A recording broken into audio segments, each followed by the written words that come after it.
Millionaire grabs the wrong suitcase. Little did he know what he'd find inside belonged to his ex. Hello, viewer. Thanks for joining us. Leave a like and share your thoughts in the comments, along with the city you're watching from. Now let's continue with the story. Donovan Sterling had stopped believing in miracles the day his father died, which made it particularly ironic that he was holding one in his hands. The private jet climbed through storm clouds over the Atlantic, rain hammering the windows like urgent fingers trying to get his attention. He'd grabbed his suitcase from the JFK baggage claim without looking, the way he did everything these days, moving through life on autopilot, checking boxes, closing deals, barely breathing. The world outside was a blur of airports and boardrooms, all looking the same, all feeling like nothing. But this suitcase wasn't his. He'd noticed the weight first, lighter than his monogrammed leather case, then the worn canvas instead of Italian leather. His hands had reached for the zipper before his mind could stop them, that old instinct to fix problems, to take control. Inside, he found a universe he didn't recognize. A sketchbook, pages filled with haunting charcoal drawings of New York streets, buildings reaching toward heaven like prayers, a wooden flute wrapped in faded silk, a single knitted baby shoe, tiny and perfect, nestled in a velvet pouch as if it held something sacred, and beneath it all, a leather journal, its edges soft with age and touch. His fingers trembled as he opened it. The handwriting made his breath catch, flowing script he'd seen on love notes tucked into his briefcase a lifetime ago, on wedding invitations, on a goodbye letter he'd never answered. Isla. The name hit him like a wave, pulling him under, drowning him in memories he'd spent 8 years trying to forget. His ex-wife, the woman whose laugh used to light up rooms, whose dreams he'd dismissed as impractical, whose heart he'd broken when he chose an empire over a home. He shouldn't read it. Privacy, decency, respect, all the things he'd forgotten how to practice, but his eyes were already moving across the pages, drinking in her words like a man dying of thirst. The early entries were about art, about struggling to make rent, about painting until her hands cramped, then about someone named Milo, learning to walk, learning to talk, learning to draw. Her son, no, their son. The math clicked into place like a lock turning. The timeline of their separation, the divorce papers he'd signed without reading, the calls from her number he'd ignored. His throat closed, his hands shook. The last entry, dated 6 days ago, stopped his heart completely. Milo needs a miracle. The treatment might as well cost $1 million. I've prayed until my knees hurt. I just need to believe one more day. For him. Always for him. Then, in smaller letters, as if she was afraid to write it, I never told Donovan about our son. Maybe that makes me a coward. Maybe it makes me a mother. I couldn't let him break 2 hearts instead of 1. The cabin air felt too thin. Donovan pressed his palm against the cold window, watched lightning split the darkness outside. Somewhere below, in a world he'd abandoned, a child, his child, was fighting for his life. And the mother, the woman he'd loved more than breathing before ambition had poisoned him, was fighting alone. His phone buzzed. Jennifer, his assistant, her text flashing across the screen. Munich merger critical, board waiting. Your presence required. He stared at the message, then at the diary in his lap, at the baby shoe that would fit in the palm of his hand. For 8 years, he'd built an empire, added zeros to accounts, collected companies like trophies. For 8 years, he'd been successful, powerful, important. For 8 years, he'd been dead inside. His mother's last words to him echoed in the silence. You're becoming a very successful ghost, Donovan. She'd been right. He'd been haunting his own life, going through motions, playing a role. The real him. The man who'd once known how to love, who'd once believed in something bigger than profit margins, had died the day his father collapsed at his desk, heart giving out under the weight of work that never ended. Donovan had sworn he'd never be like him. Then he'd become exactly like him. The flight attendant passed, concern crossing her professional smile. "Sir, are you all right?" He touched his face, surprised to find tears. When was the last time he'd cried? His father's funeral, maybe. Or the day Isla had begged him to choose her, to choose them, and he'd walked out instead. "I have a son," he whispered to the empty air. "I have a son, and I never knew." The words didn't feel real. None of this felt real. This had to be a mistake, some cosmic joke, the universe's way of showing him everything he'd destroyed through neglect and pride. But the diary was real in his hands. The baby shoe was real. The medical bills tucked in the side pocket were real, $43,000 in red ink, stamped overdue. He picked up his phone, fingers hovering over Jennifer's message. The merger, the board, the empire he'd built, everything waiting for him in Munich, everything he'd sacrificed for. But what had it given him? Money he didn't spend, power he didn't enjoy, success that tasted like ash. His grandfather's name, Milo, written in Isla's careful hand. A child who asked questions about his father, according to these pages. A boy who drew pictures of families, who played the flute, who was dying while Donovan flew to another meeting that didn't matter. The plane broke through the clouds into clear sky, sudden and bright. Donovan closed his eyes, and for the first time in a decade, he did something he thought he'd forgotten how to do. He prayed. Not the formal prayers from childhood, but something raw and desperate. If you're listening, if you're real, if there's any mercy left in this universe, help me fix this. Help me be the man I should have been. Please. The word felt foreign on his lips. Please. When was the last time he'd asked instead of demanded? He opened his eyes, looked at the diary, at the inscription on the inside cover he'd just noticed. "To the love of my life, may these pages hold your dreams when I can't. D. Christmas 2012. He'd given her this journal, their first Christmas together, back when he still knew how to be human. Donovan picked up his phone and typed a message to Jennifer. "Cancel Munich, cancel everything, I'm not coming back." Then, before he could second guess, before logic could reclaim him, he called the pilot. "Change of plans. We're going to North Carolina." The pilot's voice crackled back, professional confusion. "Sir, the Munich meeting is cancelled. Get me to Asheville. Now." He hung up, heart pounding, hands still shaking, feeling more awake than he had in 8 years. Somewhere below, a woman who used to love him was fighting to save their son. A son who didn't know his father existed. A son who was running out of time. Donovan Sterling might have stopped believing in miracles 8 years ago, but maybe, just maybe, he could still become one. The mountain air hit him differently than city air, cleaner somehow, carrying the scent of pine and rain and earth. Asheville sprawled below as his car wound through streets that felt like they belonged to a different century. Brick buildings and local shops instead of glass towers and chain stores. He'd spent the flight reading every page of Isla's diary, memorizing her life without him. Gallery rejections, Milo's first words, doctor appointments that stole her hope, bills that buried her. Through it all, her voice on the page stayed steady, determined. She wasn't asking for rescue. She was building a life from the ruins he'd left her. That made it worse somehow. The hotel, a restored inn with rocking chairs on the porch, felt surreal after years of identical 5-star chains. The woman at the desk recognized him, her eyes widening slightly at his expensive suit and that particular wariness people developed around money. "Mr. Sterling, we have your room ready." "Thank you. Can you tell me, is there an art studio in town? Vance Creations." Her face softened immediately. "Oh, Isla's place. Everyone knows Isla. 2 blocks east. Blue door. Can't miss it. She's teaching right now, I think. Always has children around." She paused, studying him with grandmotherly directness. "You a friend of hers?" "Used to be," he said, the words cutting. "Long time ago."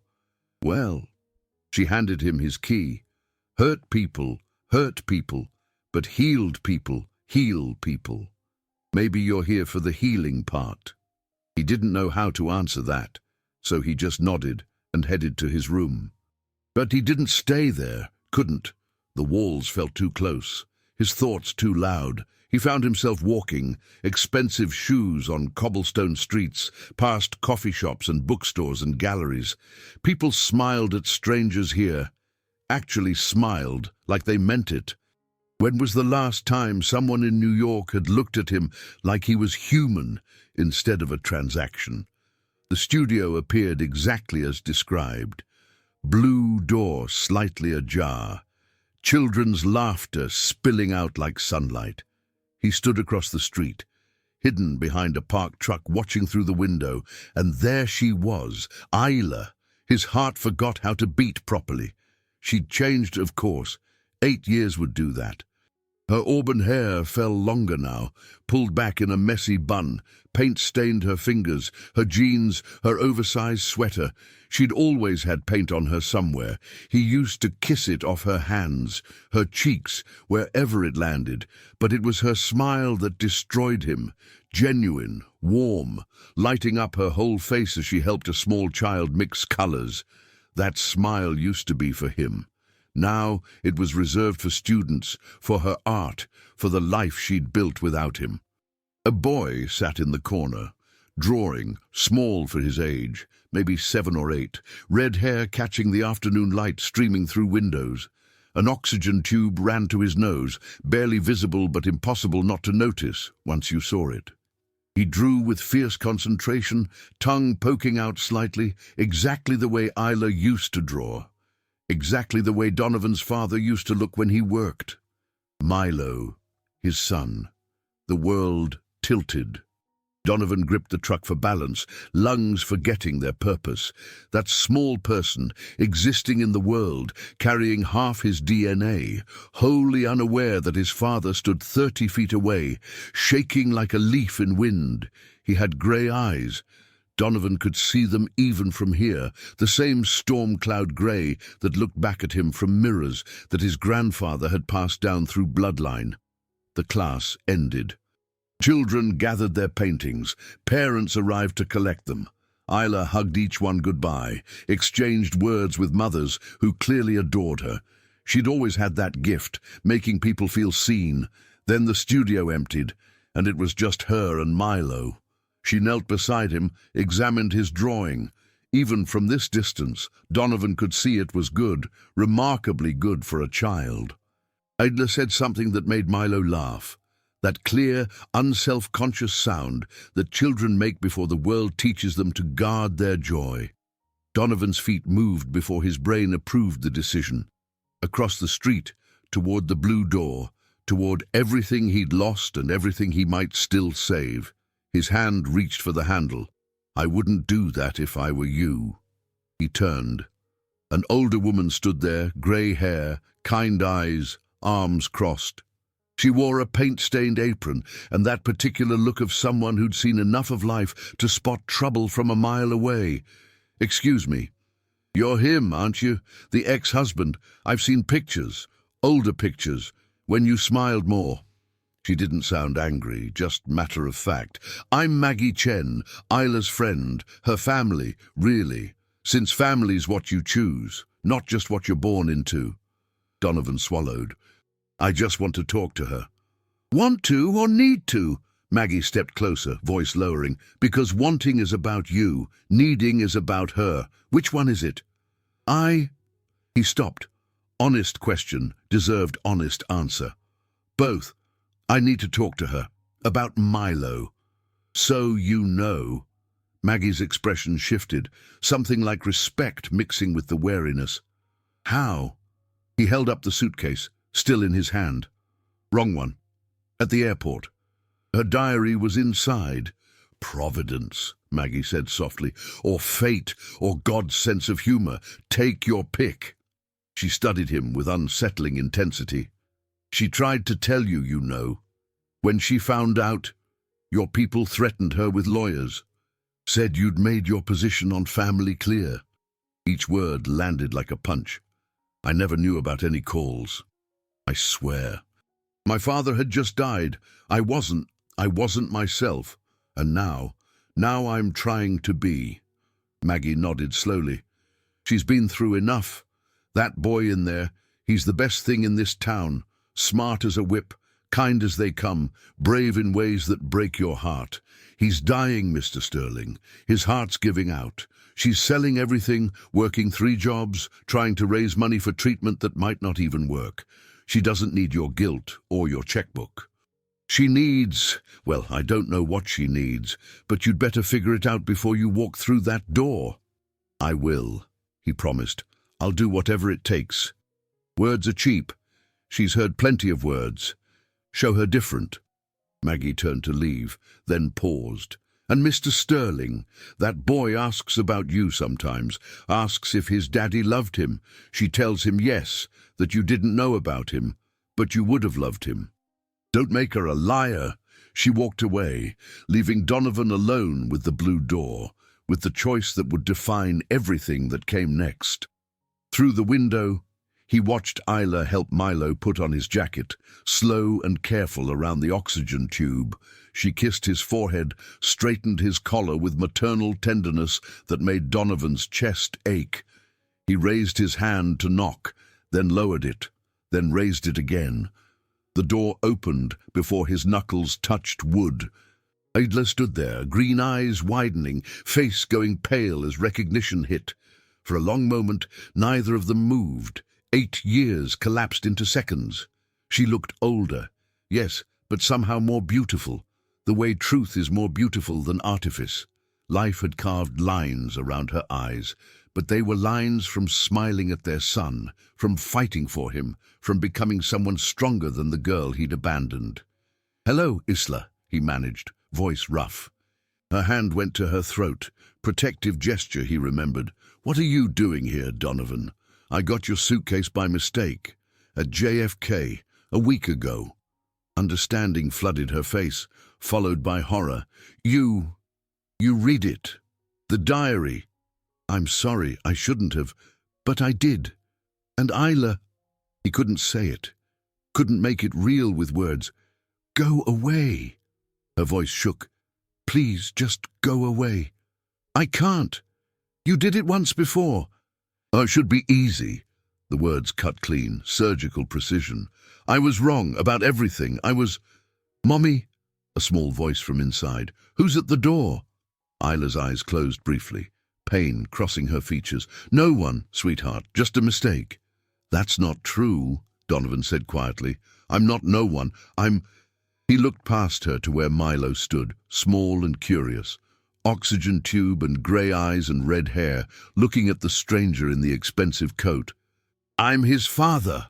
Isla's hand tightened on the doorframe, knuckles going white. She didn't speak, couldn't seem to find words. Behind her, Milo moved closer, drawn by curiosity that children carry before the world teaches them fear. "My father?" The boy's voice held wonder, not accusation. "My real father." "Emily, honey, go to your room," Isla said, but her voice had no strength behind it. "It's Milo, Mom." The boy smiled, patient with his mother's mistake. "Are you my dad?" Donovan's knees weakened. He had to lock them to stay standing. "Yes," he whispered. "I'm so sorry I didn't know about you. But yes, I'm your dad." Isla made a sound, something between a sob and a laugh, entirely broken. You can't just show up here and..." "I know." Donovan held up his hands. Surrender position he'd never learned in business school. "I know I have no right. I know I destroyed everything. But Isla, please, let me meet him. Let me try to make this right." She looked at him, really looked, and he saw her calculations, the money he could provide, the treatment Milo needed, the desperation that made people do things they'd sworn they never would. "Is this about the medical bills?" Her voice went cold. "Did you come here to throw money at us and make yourself feel better?" "No. Maybe. I don't know." Honesty felt like standing naked. "I came here because I have a son and I didn't know, Because you've been fighting alone and that's my fault. Because I can help, yes, but also because—" He looked at Milo, at this small person who held his entire heart without knowing it. "Because I want to know him. Because I need to know him." Milo stepped fully into the doorway. No fear, just curiosity and something like hope. "Did you not want me? Is that why you weren't here?" The question destroyed him. "No, buddy, no. I didn't know you existed. If I'd known—" His voice broke. "If I'd known, I would have been here every single day." "My lawyers," Isla said bitterly. "His lawyers. They sent me letters, threatened me, said I was harassing you." Donovan's world tilted again. "What? I didn't authorize that. I didn't know about any calls." Convenient.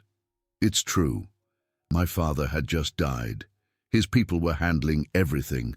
I was barely functional. But that doesn't excuse it. Nothing excuses it. They stood in doorway silence. 3 people connected by blood and hurt and possibility. Rain began to fall, soft drumming on the studio roof. "Can I come in?" Donovan asked. "Please, just to talk. That's all." Isla looked at Milo, at his hopeful face, his oxygen tube, his father's eyes looking at his father for the first time. She looked at Donovan, at the genuine pain in his expression, the way his hands shook, the tears he wasn't bothering to hide. "5 minutes," she finally said, stepping back. "You get 5 minutes, then you leave, and we go back to our life."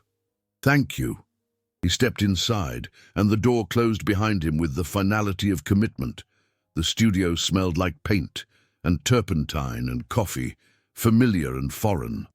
Udla's artwork covered the walls, stunning pieces that proved her talent had only deepened. But what caught his attention was a series of charcoal portraits, all of the same subject. Milo, at different ages, different expressions, laughing, sleeping, drawing, playing. A mother's love rendered in shades of grey, every line perfect, every detail proof of how deeply she saw their son. And in the corner, one portrait stood out. A man's face, deliberately blurred, features unclear. The title read, "The Father He Deserved." Donovan understood. He wasn't that father, not yet, maybe not ever. But standing here, in this space filled with love and art and desperate hope, he knew he would spend the rest of his life trying to earn his way into that portrait, trying to become someone worthy of being claimed by this remarkable child and this incredible woman he'd been fool enough to lose. Milo touched his hand, small fingers wrapping around his thumb. "You're really my dad." "Really," Donovan said, kneeling, bringing himself to the boy's level. "I know I wasn't here before, but I'm here now, if you'll let me be." "Okay." Simple as that. Children and their capacity for grace. "Do you like drawing?" I used to. I haven't in a long time." "Mom says everyone should draw. It helps your heart see better." Milo's face brightened. "I could teach you." "I'm pretty good. Mom says I have a gift." "I'd like that," Donovan said, tears falling freely now. "I'd like that very much." Isla watched from across the room, arms crossed, protective and breaking simultaneously. Donovan met her eyes over their son's head. They didn't need words. Everything necessary was written in her expression. Hurt, yes. Anger, definitely. But underneath, buried deep, something that might have been hope. "Milo, sweetie," she said softly. "Why don't you show him your drawings, the ones from school?" Milo darted away, energized by excitement, leaving them alone for the first time in 8 years. "He's beautiful," Donovan said. "He's perfect, and I missed everything. I missed his first steps, his first words, his first—" "Yes, you did." Isla's voice held no sympathy. "You missed it because you chose to, because money and power mattered more than love. I was wrong. You were absent. There's a difference."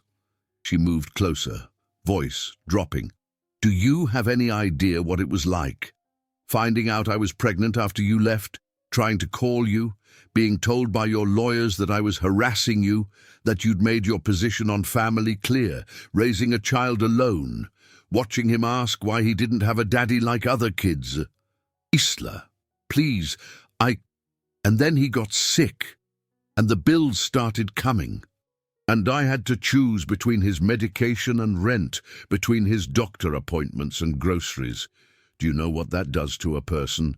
To watch your child suffer and know you can't fix it? Let me help now. Please. Let me pay for the treatment. Her laugh came out sharp, painful. There it is, the checkbook solution. Write a check. Feel better about yourself. Move on. That's not what I meant. Isn't it? She stepped closer, eyes blazing. You think money fixes this? You think money makes you a father? No, but it could save his life. His life is about more than his heartbeat. Her voice broke. It's about being there when he's scared, about reading him bedtime stories, about teaching him that people don't leave just because things get hard. Can money do that? Donovan had no answer.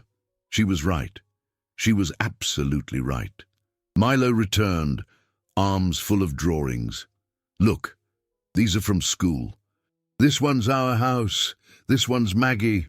This one's Mom teaching art. And this one... He held up a picture of 3 stick figures holding hands. This one's us, our family. I drew it before I knew you were real. Mom says sometimes you have to draw things to make them true. The words hung in air, prophetic, devastating, beautiful. Isla's hand covered her mouth. Donovan reached for the drawing with shaking fingers. 3 figures, carefully labeled. Mom, me, Dad. I drew you lots of times, Milo explained. I didn't know what you looked like, so I just guessed. Did I get close? Donovan looked at the stick figure, at the grey crayon used for eyes, at the smile drawn bigger than seemed possible. You got it exactly right, buddy. The next hour passed in surreal slow motion. Milo talked, endless stream of consciousness that children possess, telling his father about school and friends and his favorite dinosaur and how he wanted to be an artist like Mom when he grew up. Donovan listened to every word like scripture, memorizing details, learning his son. Isla watched from her workbench, pretending to organize brushes, really just trying not to fall apart. Because watching them together, seeing those identical grey eyes, hearing Milo laugh at something Donovan said, it made the past 8 years feel both longer and shorter than they were. She'd imagined this moment countless times. In her fantasies, she'd been cold, dismissive, protective. She'd imagined turning him away, showing him what he'd missed, making him hurt the way he'd hurt her. But reality was messier than fantasy. Because the man sitting on her studio floor, suit probably costing more than her monthly rent, letting Milo explain the difference between Apatosaurus and Brachiosaurus, didn't look like the cold businessman who'd walked out on their marriage. He looked lost, scared, desperately trying to be something he didn't know how to be. He looked human. "Mom, can Dad stay for dinner?" Milo asked suddenly. "Please. We're just having spaghetti, but there's enough." Isla's stomach dropped. "Sweetie, I don't think—" "Please." Milo's face, that expression he'd perfected, the one that broke through every defense she'd built. "I want to show him my room, and my flute, and my other drawings." She looked at Donovan, at his carefully neutral expression that didn't quite hide hope. 8 years ago, she would have read him perfectly. Now she didn't know if this was manipulation or genuine longing. "One dinner," she heard herself say, "then we need to talk, adult talk, about what happens next." "Thank you," Donovan breathed. They walked the 3 blocks to her house, Milo between them, chattering the whole way, pointing out landmarks with proprietorial pride, the library where story time happened, the park with the best swings, Maggie's house, where she went after school. Donovan noticed everything, The gentleness of the town, the way people greeted Isla and Milo by name, the community that had caught her when he'd let her fall. Her house was small, cozy, nothing like the penthouse they'd shared in Manhattan, but it was full of life. Milo's drawings covered the refrigerator, books overflowed shelves, plants thrived in windows. It was a home, not a showcase. "This is nice," Donovan said softly. "It's enough," Isla replied, defensive.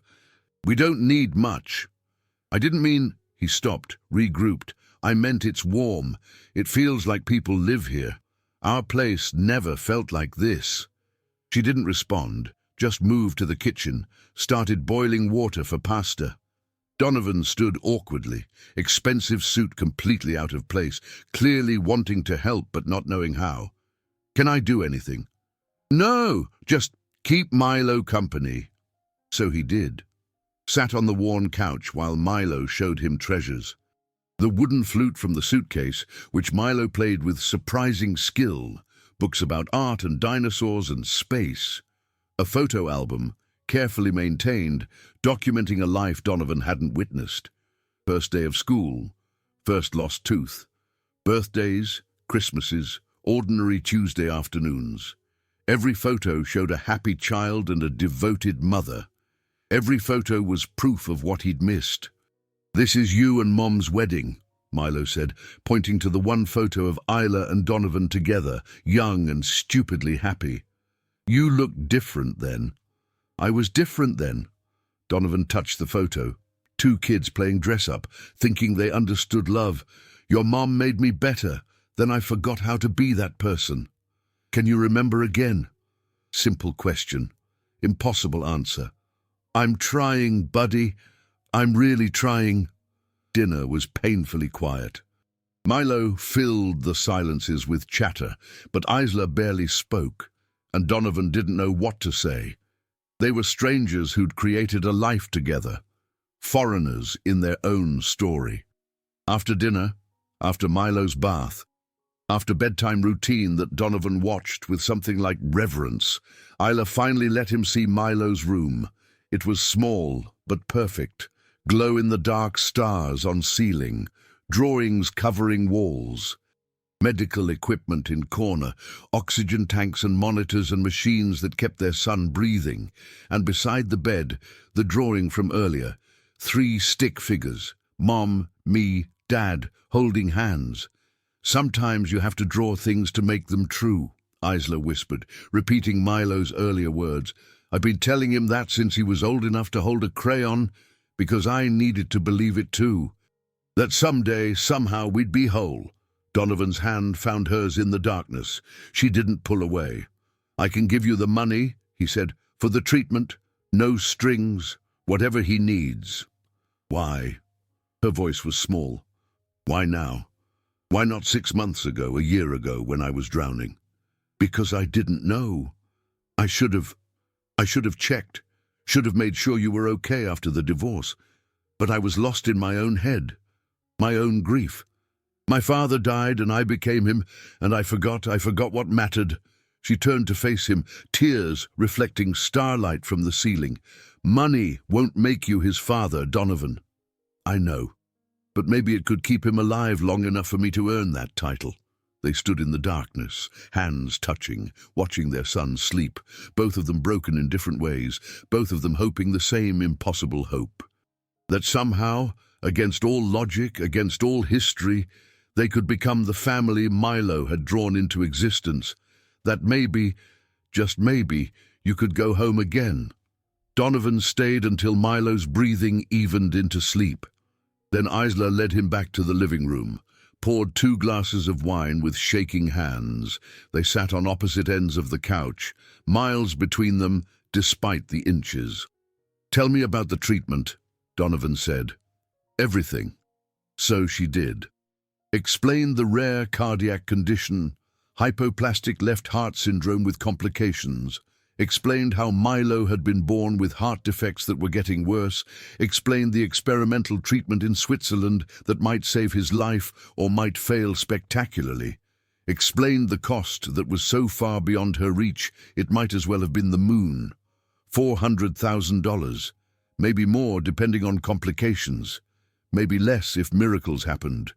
"I'll write a check tomorrow," Donovan said when she finished. "Wire transfer, whatever's fastest." "Just like that?" "Just like that," Isla laughed. No humor in it. "You really think it's that simple? What else can I do? You can tell me why you left." Her voice went hard. "Why you stopped loving me. Why I wasn't enough." The question he'd been avoiding. It wasn't about you. It was about me becoming someone I hated. "My father died at his desk," Isla. "Heart attack at 57, working on a deal that didn't matter, and I swore I wouldn't become him. But the moment he died, the moment I took over the company, I started drowning in his life, his expectations, his patterns, his addiction to work. So you ran." "I ran." He looked at her. "From him, from you, from everything that reminded me I was human, because being human hurt too much after he died. Being numb was easier. And now I've been numb for 8 years, and reading your diary, seeing Milo, being here in this house, it's like waking up from surgery. Everything hurts, but at least I'm feeling something." Isla wiped her eyes. "I tried to tell you about the pregnancy. I called 6 times. I know. I saw the notes in your diary. Isla, I swear, I never knew about those calls. My father's lawyers were handling everything. They must have intercepted them, thought they were protecting me or the estate, or I don't know, but I would never have told them to threaten you. You have to believe that." "I don't know what I believe anymore." She stood, paced, energy needing outlet. "For 8 years, I've told myself you were a monster, that you didn't care, that you were relieved to be free of me. It was easier than accepting you just didn't want us. I always wanted you. I just didn't know how to want anything except success after he died. That's not good enough. I know. It's not fair to Milo. He deserves better than a father who shows up when it's convenient." "You're right." She whirled on him. "Stop agreeing with me. Stop being reasonable. I need you to fight, to give me a reason to push you away, because having you here, seeing you with him, it's—" She broke, covering her face. "It's too hard. It makes me remember when you were the man I loved, and I can't go through losing you again." Donovan stood, moved toward her but didn't touch. "What if I stayed? Not just for tonight, for real. What if I moved here, gave up New York, was here every day for him? You'd go crazy in a week. You're a CEO. You belong in boardrooms, not art studios. Maybe I don't want to be a CEO anymore. Don't make promises you can't keep. Not to me, and especially not to him. He's already asked me twice tonight if you're coming back tomorrow. What do I tell him when you don't? Tell him I'll be here. Because I will be. For how long? Until your phone rings with the next crisis. Until you remember you have an empire to run. I don't care about the empire. You're lying." "I'm not." He took a breath, made the decision. "I'm selling it. The whole company. I've been thinking about it for months, and now I'm sure. It's what killed my father. I won't let it kill me too." Isla stared at him like he'd grown a second head. "You're not serious." "I've never been more serious about anything. That company is your entire life." "Exactly. And I don't want my life to be a company. I want it to be him. And if there's any chance, any possibility, I want it to be us too." The words hung between them, too big, too impossible. Isla shook her head slowly. "You can't just decide that. You can't just snap your fingers and become a different person. Watch me."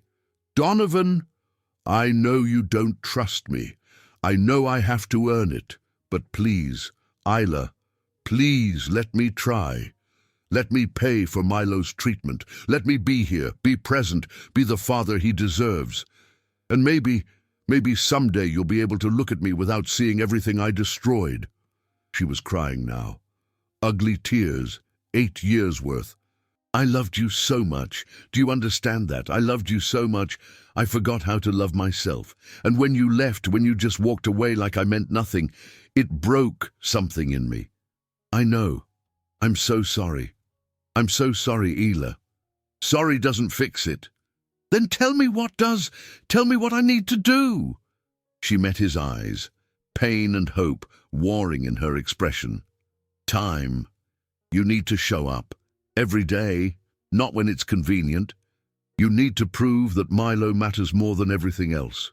That we matter, because I won't let you break his heart the way you broke mine. I won't. I promise. Don't promise. Just do it. A sound from Milo's room. Small cough. Both of them freezing. Ela moved to check on him, Donovan following. Their son slept peacefully, oxygen tube slightly askew, one arm flung over stuffed dinosaur. Ela adjusted the tube with practiced gentleness, kissed his forehead, whispered something too soft for Donovan to hear. Then she straightened, and in the glow from nightlight, Donovan saw her for what she really was.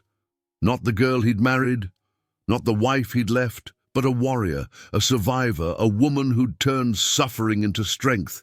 He'd spent 8 years building an empire. She'd spent 8 years building something infinitely more precious.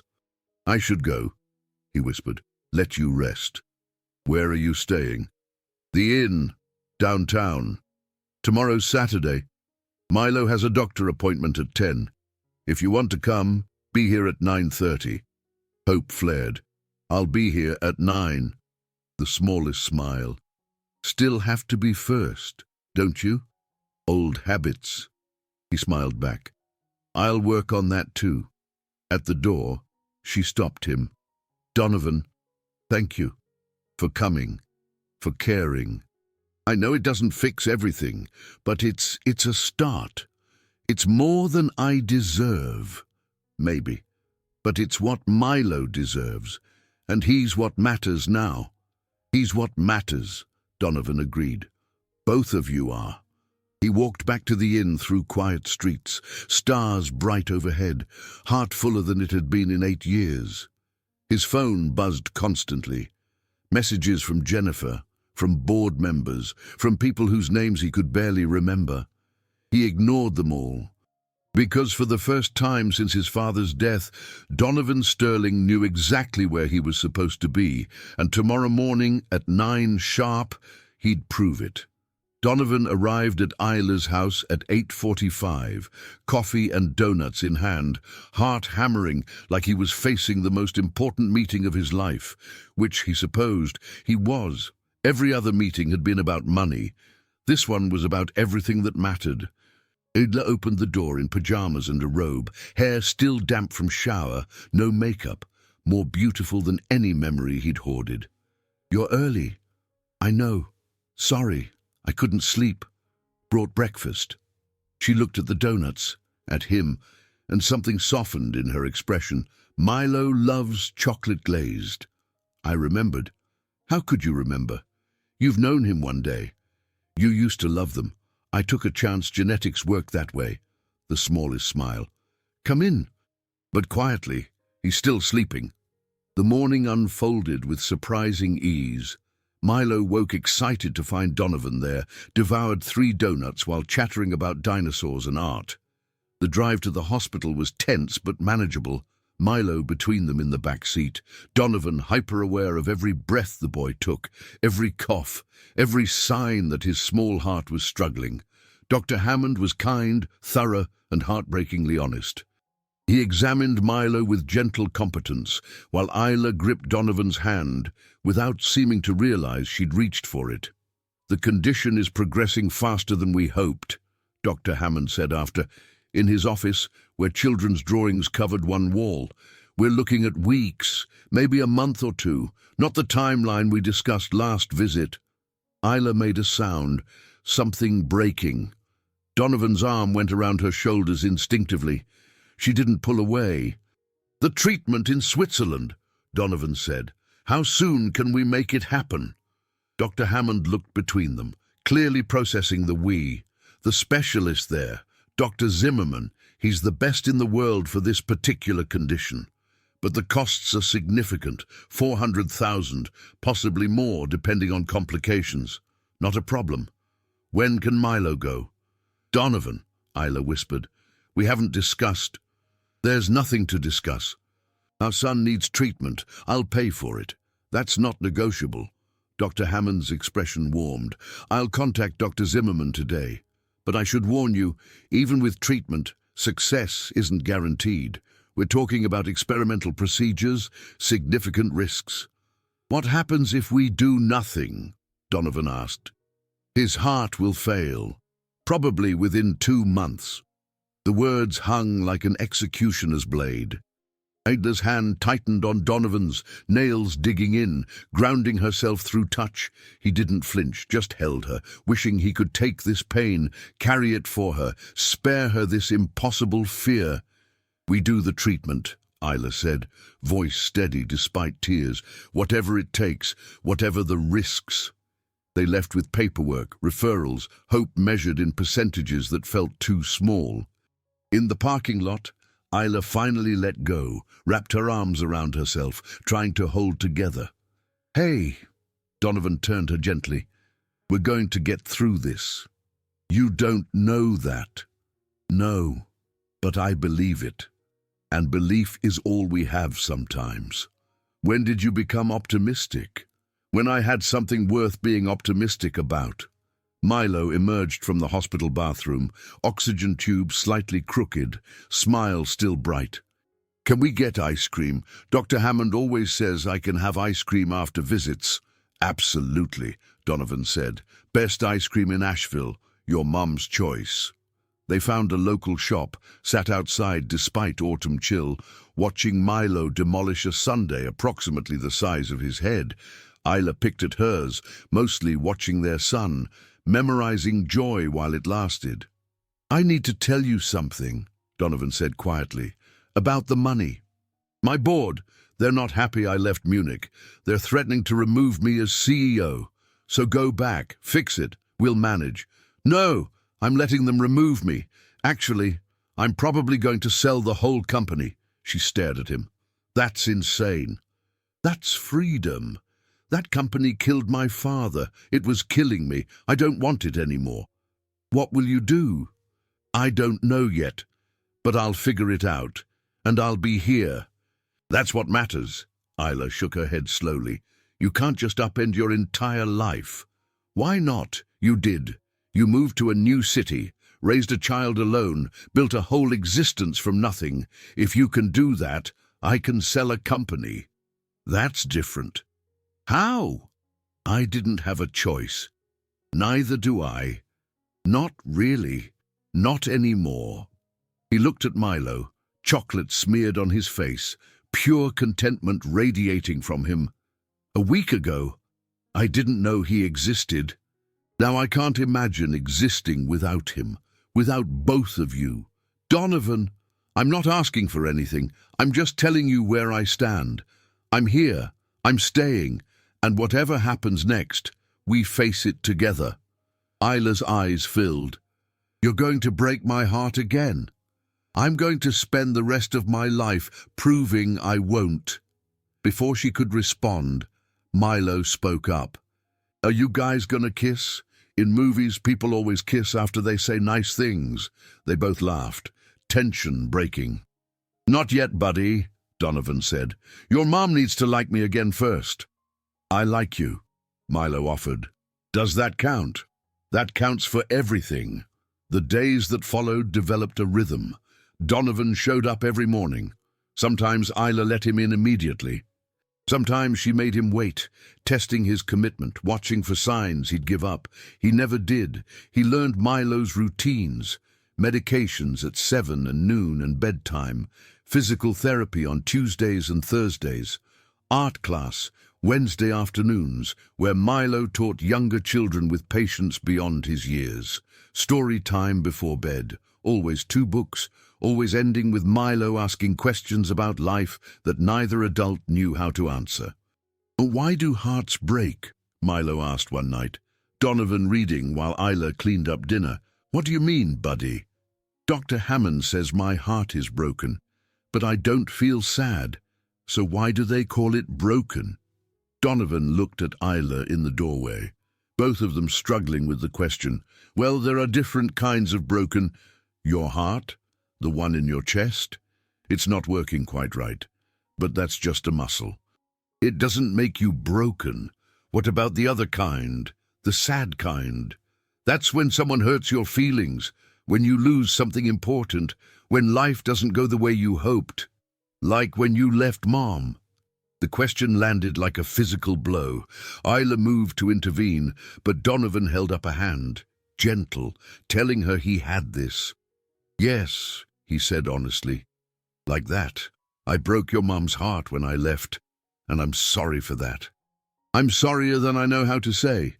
Did you mean to? No, but that doesn't make it okay. Sometimes we hurt people we love without meaning to. Sometimes we make mistakes so big we don't know how to fix them. Is that why you came back? To fix it? I came back because I found out about you. But yes, I want to fix it. I want to be better. I want to be the dad you deserve. Milo considered this with his characteristic seriousness. Mom says everyone deserves second chances, even people who mess up bad. Your mom is very wise. I know. She's the wisest person I know. He paused. Well, you're pretty wise too, and you tell good stories, so I think you should get a second chance. Donovan's throat closed.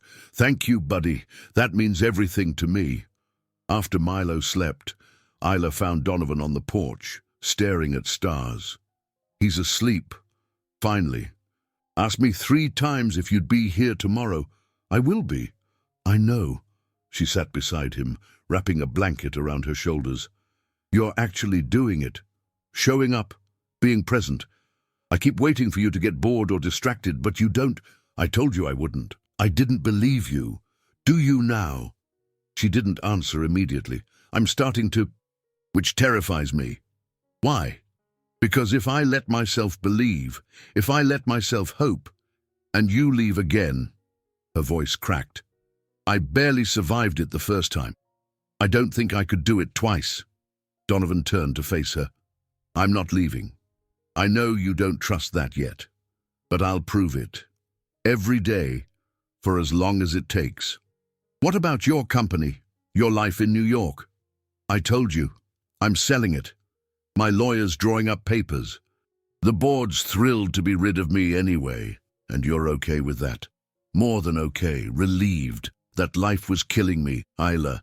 I was dying inside, one deal at a time, and I didn't even realize it until I read your diary, until I saw what I'd missed, what I'd thrown away. She pulled the blanket tighter. I wrote things in that diary I never meant anyone to see. I know. I'm sorry I invaded your privacy. No. I mean, yes, you shouldn't have. But also, maybe you needed to.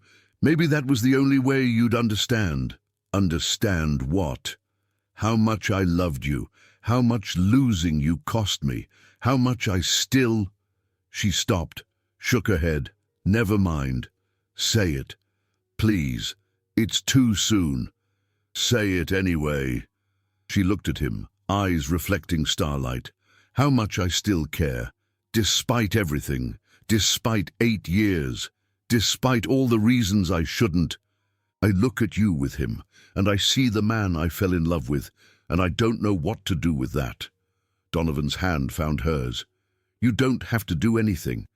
Just let me be here. Let me prove I've changed. Let me earn my way back into your life if that's even possible. It might not be. I know. You might be here for years before I trust you again. I'll wait. You're infuriating. I'm determined. There's a difference. She laughed, surprising both of them. When did you get a sense of humor? When I remembered how to be human. They sat in comfortable silence, hands touching, neither quite ready to let go. Inside, Milo dreamed peacefully, his 2 favorite people finally in the same place, finally trying to become the family he'd drawn into existence. The crisis came on a Tuesday, sudden and devastating as all worst fears made real. Milo collapsed during art class. One moment, he was drawing concentration absolute, teaching a younger student about shading. The next, he was on the floor, gasping, chest heaving, oxygen saturation dropping, while Isla screamed for help, and children cried, and everything that mattered hung suspended in terrible possibility. Donovan was at the hardware store, buying supplies to fix Isla's leaking faucet, when her call came through. Hospital. Now. He's not breathing right? They can't, Donovan's, please! He ran, abandoned his cart, sprinted to his car, drove faster than safe through mountain roads that suddenly felt impossibly long.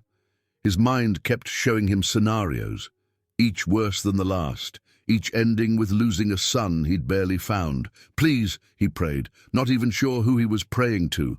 Please, please, please, not him, not now, not like this. The hospital parking lot. Running through automatic doors, finding Isla in the emergency waiting area, paint still on her clothes from class, face destroyed, Maggie holding her while she shook apart. Where is he? They took him. They wouldn't let me go. They said his heart was, that he was... She couldn't finish. Donovan pulled her close, her resistance crumbling, letting him hold her while she fell apart. He's strong. He's going to be okay. You don't know that. I believe it. I have to believe it. Hours crawled by.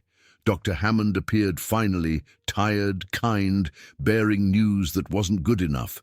He's stable, for now, but his heart is failing faster than we anticipated. The treatment can't wait any longer. We need to get him to Switzerland within 2 weeks, or... He didn't finish. He didn't need to. I'll make it happen, Donovan said. Whatever it takes. I'll call the specialist tonight, arrange transport, pay whatever's necessary. There's another complication. Dr. Hammond hesitated. The experimental nature of the treatment. Insurance won't cover it. And the hospital here is requiring payment up front before discharge. Between the treatment cost and what's owed here, we're looking at closer to $450,000. Isla made a sound like something dying. Donovan's hand tightened on hers. I'll handle it. Wire transfer tomorrow. Will that work? You're certain. Absolutely certain. After Dr. Hammond left, Isla turned to Donovan. That's your entire life. Everything you've worked for. No. He's my entire life. You both are. The money's just money. Donovan, don't argue with me on this. Please. Let me do this one thing right. She nodded, too exhausted to fight, too scared to think beyond the next minute. They let them see Milo after another hour. He lay in a hospital bed too big for his small body, machines beeping, tubes running everywhere, but his eyes were open, frightened but brave. Hey, buddy, Donovan said, voice cracking. You scared us. Sorry, didn't mean to. My chest just hurt really bad. I know, but you're going to be okay. We're going to get you the best treatment in the world. In Switzerland. That's right. Ever been on a plane? No. Will it be scary? Maybe a little, but your mom and I will be right there with you. Milo's hand found Donovan's, small and trusting. Promise? Promise. Isla stood on the other side, smoothing Milo's hair, tears falling silently. Donovan reached across their son, took her hand too, connected them all three together. We're going to get through this, he said. As a family. Isla met his eyes, and for the first time since he'd returned, he saw something like trust beginning to bloom. The next days were a blur of paperwork, phone calls, arrangements. Donovan's phone rang constantly with business calls he ignored. Board member demands he dismissed, a life he was leaving behind with surprising ease. Jennifer, his assistant, called to tell him they'd scheduled an emergency vote to remove him as CEO. Let them, he said. I don't care. But sir, the company isn't mine anymore. Not in any way that matters. I'm staying here with my family. Silence. Then, softly, I'm proud of you, Donovan. Your father would be too. He wasn't sure about that. His father had died for that company, but maybe he'd understand choosing to live instead. Isla's gallery showing was scheduled for Friday, 3 days after Milo's collapse. She wanted to cancel, but the town insisted. They'd been preparing for weeks, promoting her Heartbeats on Paper exhibition. Rally round her and Milo with that particular determination small communities possess. "Let us do this for you," Maggie urged. "Let us help." So the showing went forward. The gallery packed with townspeople and tourists, local press and art collectors. The walls displayed Isla's soul, charcoal portraits of Milo at every age, landscapes of Asheville's mountains, abstracts that somehow captured the feeling of hope fighting despair. But the centerpiece stopped everyone cold, a life-size drawing, heartbreakingly detailed. Milo at a table, drawing, an empty chair beside him. The title read simply, "The Father Who Came Back." Donovan stood before it, unable to move, seeing himself through her eyes. Not the man he'd been, but the man she'd let him become. The father trying to earn his place at that table. "I drew it last week," Isla said quietly beside him. "After you'd been here 5 days. After I started believing maybe you meant it. It's beautiful. It's hope, which is terrifying. Hope is the bravest thing there is." People crowded around, asking about pieces, making offers that made Isla's eyes widen. Word had spread about Milo's condition, about the treatment costs. Several collectors bought pieces for amounts that defied the actual value, paying extra because art should help heal. By evening's end, they'd raised $90,000. Donovan watched Isla's face transform, watched her realize her community was literally buying her hope, and something fierce and protective surged through him. These people loved her. They'd caught her when he'd let her fall. They'd been the family he should have been. "Thank you," she kept saying to everyone, voice thick. "Thank you so much." An older woman hugged her. "You've given this town so much beauty. We're just returning it." As the gallery emptied, Donovan found Isla on the gallery's back steps, overwhelmed, grateful, exhausted. "You're amazing," he said. "Do you know that? What you've built here, the way people love you, it's remarkable. I had to build something. After you left, I had to prove I could stand on my own. You didn't just stand, you soared." She looked at him, really looked. "Why are you really here, Donovan? And don't say because of Milo. There's something else. Something you're not telling me." He sat beside her, deciding truth or protection. He chose truth. "I was miserable. In New York, in that life. I was successful and powerful and completely dead inside. I hadn't laughed in years, hadn't cried, hadn't felt anything except ambition and emptiness. And then I opened your suitcase, and it was like someone reached into my chest and jump-started my heart. I didn't come back just for Milo. I came back because you both reminded me how to be alive. That's a lot to put on us." "I know. I'm sorry. I'm not trying to make this about me. I'm just trying to be honest." She leaned against him, tired, testing. He held still, barely breathing, grateful for touch. "I'm still angry at you," she whispered, "for leaving, for missing so much, for making me do this alone. You should be. I deserve that anger. But I'm also glad you're here. And I hate that I'm glad, because it would be easier if I could just hate you. I know. Stop being understanding. It makes it harder to stay mad. Want me to do something annoying?" She laughed, exhausted. "You're infuriating enough just existing." They sat in the darkness, two people who'd broken each other once, trying to figure out if broken things could be made whole.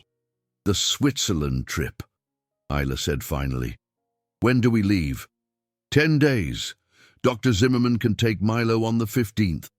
I'm terrified. Me too. What if the treatment doesn't work? Then we'll have tried everything, and we'll be together. That has to count for something. She took his hand, laced their fingers together. "Don't let go, please. I can't do this alone again." "Never again," he promised. "Whatever happens, We face it together." And sitting there, hands clasped, both of them scared and hopeful and trying so hard to believe, it almost felt like they already were the family Milo had drawn. Almost. The morning they were supposed to fly to Switzerland, Donovan's phone exploded with messages. Not about the company, about money. His accounts had been frozen. He stared at his banking app, at the impossible words, "access restricted pending investigation." His hands shook as he called his lawyer. "What's happening? Why can't I access my accounts?" "The board filed an injunction. They're claiming you're making irrational financial decisions, possibly suffering mental breakdown. They've frozen personal assets pending psychiatric evaluation." "That's insane." "They can't do that." "They just did. And Donovan, there's more. Marcus Rothwell, he's behind it. He's been accumulating shares, building a case that you're unfit to lead. With you gone, he'll take over the company." Marcus, his former business partner, the man he'd beaten for the CEO position 5 years ago, the man who'd never forgiven him. "I don't care about the company. I need that money for my son's treatment." "I'm working on it, but these things take time. Weeks, maybe months. We don't have months. We have days." He hung up, mind racing. The gallery show had raised 90,000. They needed 450,000 total. He'd promised to cover the rest. He'd promised. Isla found him on her porch, head in his hands, trying not to panic. "What's wrong?" He told her, watched hope drain from her face, replaced by something worse than anger. Resignation. "So the money's gone. It's frozen. Temporarily. My lawyer will fix it." "When?" "I don't know." She laughed, bitter. Of course it couldn't be simple." "Isla, I swear, I'll figure this out." "How? How will you figure it out? We leave in 3 days. Milo's running out of time. And your money, the money you promised, it's gone. It's not gone, it's just temporarily. It might as well be on Mars." She was shouting now, fear coming out as rage. "Don't you understand? Without that money, Milo dies." "And I let myself believe. I let myself hope that maybe this time you'd come through, that you'd actually be the man you claimed you were." "I am that man." "No, you're the same man who left. The man who promises things he can't deliver. The man who breaks my heart over and over while I'm stupid enough to let him. That's not fair." "Fair? You want to talk about fair? Nothing about this is fair. My son is dying because his heart doesn't work right. And the man who helped make him, who should have been here from the beginning, he finally shows up and can't even keep his one promise. I'll fix this. I swear I'll fix this." "How? By praying, by wishing really hard. Money doesn't appear out of thin air, Donovan. And without it, without the treatment, Milo has maybe a month, 1 month to live. And I have to tell him, I have to look at my baby and tell him we can't save him because..." She broke, collapsing, sobs tearing out of her. Donovan reached for her, but she pushed him away. Don't touch me. Don't promise me anything else. Just go. Isla, go. Get out. I need to figure out what to do, and I can't think with you here." He stood, helpless, watching her fall apart, knowing he'd caused this. Again, always again. "I'm sorry," he whispered. "Everyone's always sorry. Sorry doesn't save him." Donovan walked away, each step harder than the last, leaving her crying on her porch while their son slept inside, unaware his father had failed him before really beginning. Donovan spent that night in his hotel room, making calls, begging favors, exploring every option. His lawyer was working on the injunction but needed time. His accounts were locked. His company stock was frozen. Every door closed. At midnight, Marcus Rothwell called.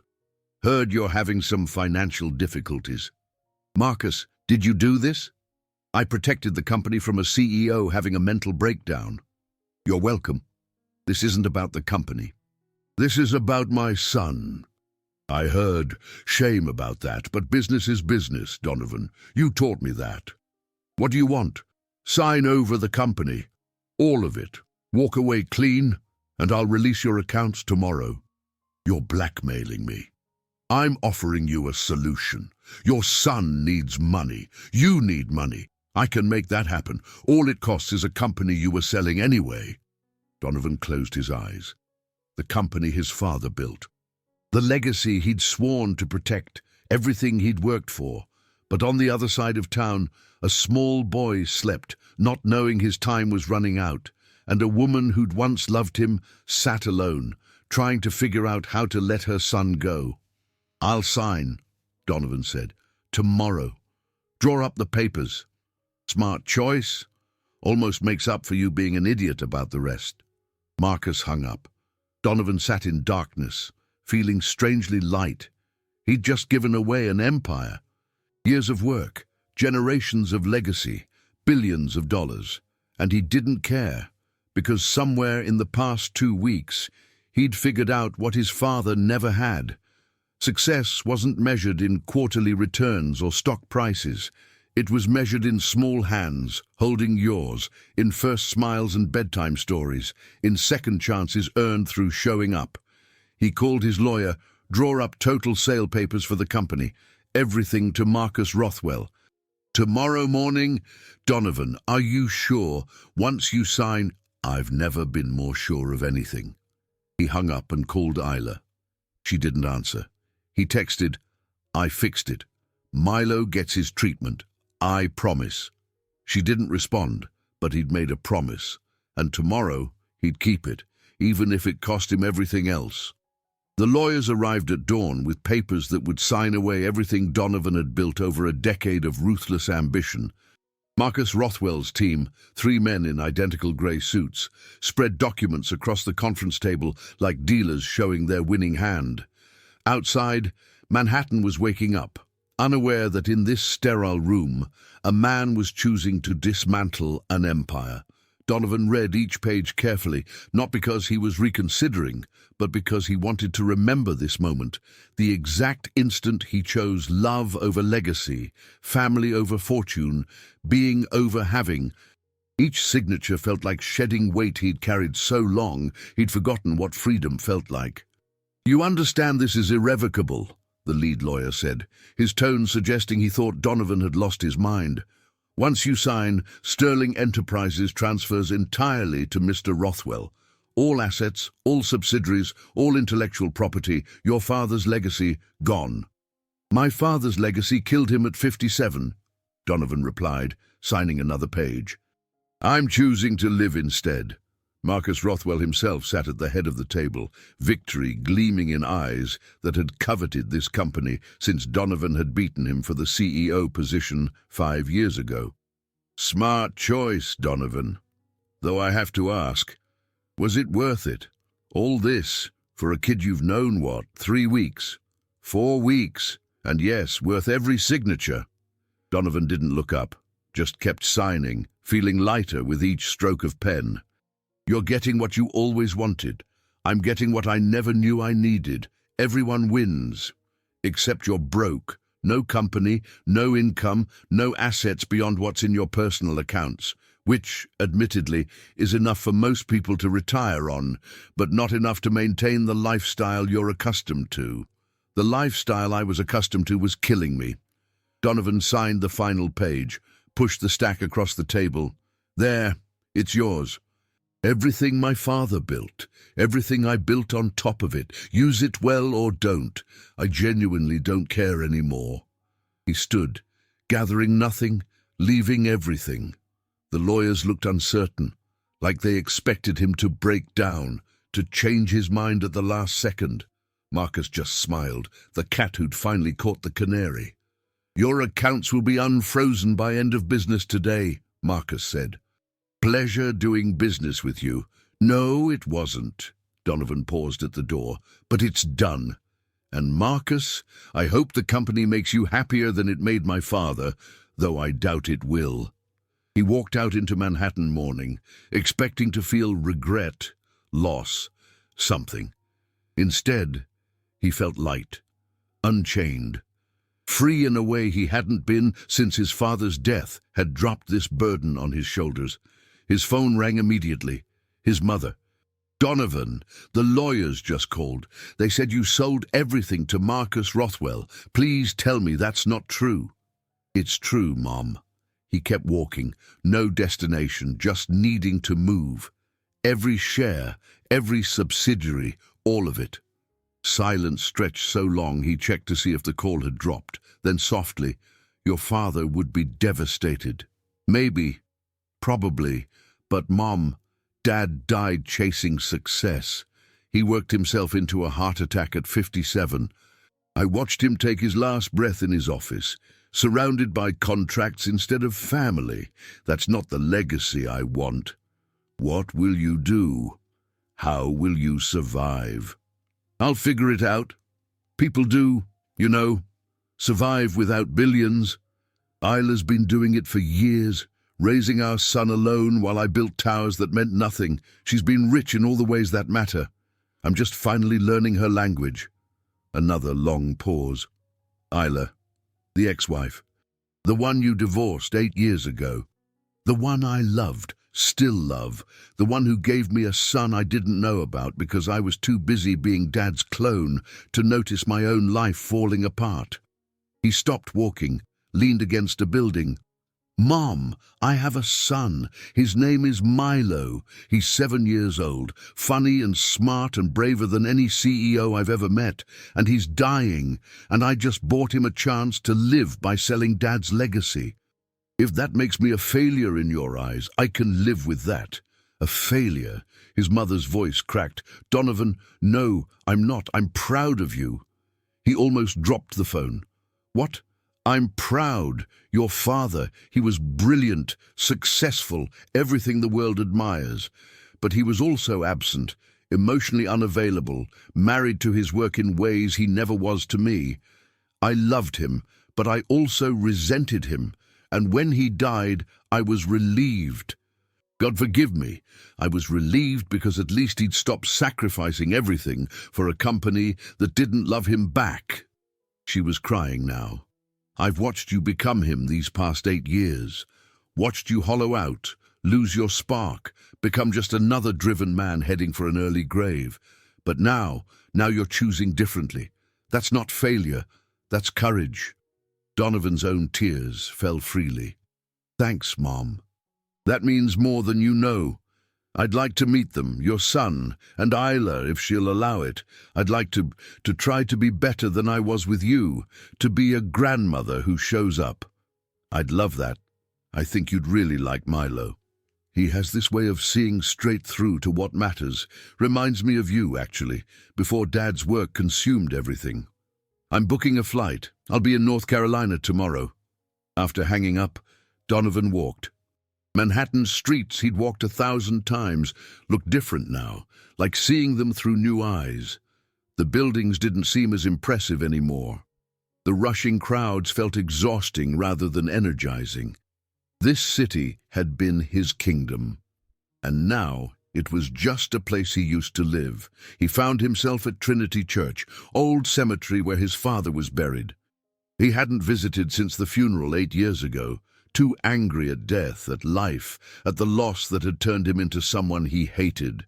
The headstone was granite, expensive, impersonal. Thomas Sterling, beloved father, respected businessman. Nothing about the man inside, nothing about whether he'd laughed or loved or dreamed about anything beyond quarterly earnings. "I'm not you," Donovan said to the stone, words he'd needed to say for 8 years. "I tried to be. After you died, I thought if I could just be successful enough, driven enough, ruthless enough, it would make your death mean something. Instead, I just repeated your mistakes. Married to work, divorced from life, building empire on foundation of emptiness. Wind moved through cemetery trees, carrying autumn leaves, carrying away ghosts. But I'm not doing that anymore. I'm choosing differently. I have a son, Dad. His name is Milo. He's 7 years old and he's dying, and I'm going to save him, not with your money, not with your company, with love, with showing up, with being present, all the things you never learned how to do." He touched the cold granite, saying goodbye. "I forgive you. for not knowing how to be human, for teaching me success mattered more than happiness, for dying before I could tell you I loved you more than I loved your approval. I forgive you, and I'm letting you go." Something released in his chest. 8 years of trying to earn love from someone who couldn't give it, trying to fill hole that was never his to fill. He was free. Finally, completely free. His phone buzzed. Ela. His heart lurched, hoping nothing was wrong. "Donovan?" Her voice was panicked, breaking. "Where are you?" "New York, at my father's grave. What's wrong? Is Milo—" They moved up the surgery. "Dr. Zimmerman had a cancellation, and Milo's condition is worsening, and we're going now, right now. We're at the airport in Zurich, and they're prepping him, and I'm terrified, and I know I told you to leave, but I can't do this alone. I'm coming. Next flight I can catch, I'll be there, I promise. The money, do we still have—" "It's handled. Everything's handled. The accounts are unfrozen. The treatment is paid for. Just focus on Milo. I'll be there in 12 hours. 12 hours is forever when your child is in surgery. I know, I'm so sorry. But Isla, listen to me. He's strong. He's going to make it. He has to, because that kid has his whole life ahead of him, and I've got 8 years of being his father to make up for." She laughed through tears. "You're crazy. You gave up everything for this." "No, I gave up nothing that mattered. Now go, be with our son, tell him Dad's coming. Tell him I love him." "I will. Donovan, thank you for all of it." He ran back to his empty apartment, threw clothes in a bag, ran to the airport, bought the most expensive ticket because speed mattered more than cost. Not that cost meant much now anyway.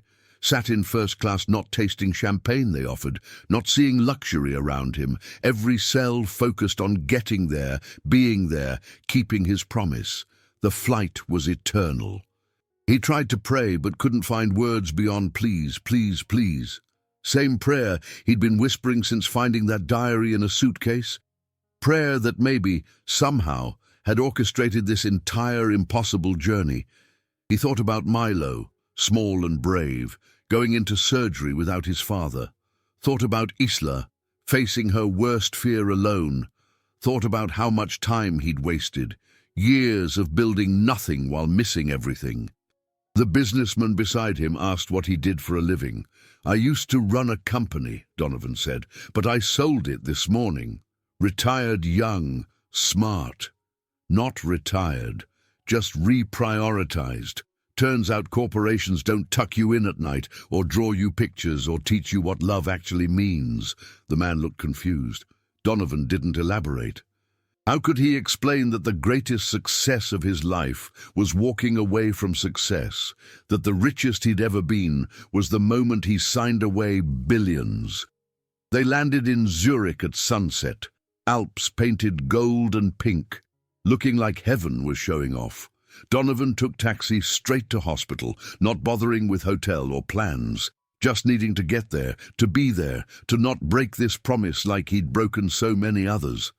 He found Isla in surgical waiting room that looked like every waiting room everywhere. Uncomfortable chairs, bad coffee, fluorescent lights making everyone look ill. She sat alone, rosary in hands, lips moving in silent prayer, and she looked so small, so scared, so completely alone. "Hey," he said softly. She looked up, saw him, and ran. Collapsed into his arms, holding on like he was the only solid thing in world gone liquid. "You came." "I promised I would." "How long has he been in surgery?" 9 hours. They said 12 to 14 total, maybe more. She pulled back, looked at him. "You sold it, really? The whole company?" "Every share. Signed papers this morning. Marcus owns it all now." "That was your father's legacy." "No, Milo is my father's legacy. That company was just a building. This is blood and future and everything that matters." He held her tighter. "How are you holding up?" "I'm not. I keep thinking about all the things I should have said, should have done. What if I never get to tell him how proud I am? What if the last thing I said to him was hurry up and brush your teeth? Then he'd know you loved him enough to care about dental hygiene. Ela, he knows you love him. Every single moment of his life, you've shown him love. That's what he'll carry, not what you said this morning. They sat, her leaning against him, his arm around her shoulders, both suspended in terrible possibility. Other families came and went, their dramas playing out. But Isla and Donovan existed in bubble, just them and child fighting for his life beyond those surgical doors. Tell me about the meeting, Isla said after hours of silence. With Marcus, what was it like? Satisfying, actually. Not because I wanted revenge, but because each signature felt like freeing myself from prison I'd built. You know what he said. Asked if it was worth it. Giving up everything for a kid I'd known 4 weeks. What did you say?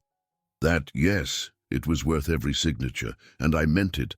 That company, that life, it was killing me. I was dying inside, becoming ghost of myself. But Milo, you, this life, you made me remember how to be alive. I didn't do anything. You survived. You built life from ruins I left you. You raised an incredible kid alone while I was being successful and miserable in New York. You're a warrior, Isla. I'm just learning to be brave. She took his hand. I was so angry at you. For years, I carried rage like armor. But somewhere between you showing up every morning and you selling your empire for our son's treatment, I stopped being angry and started being grateful. Grateful. That you came back.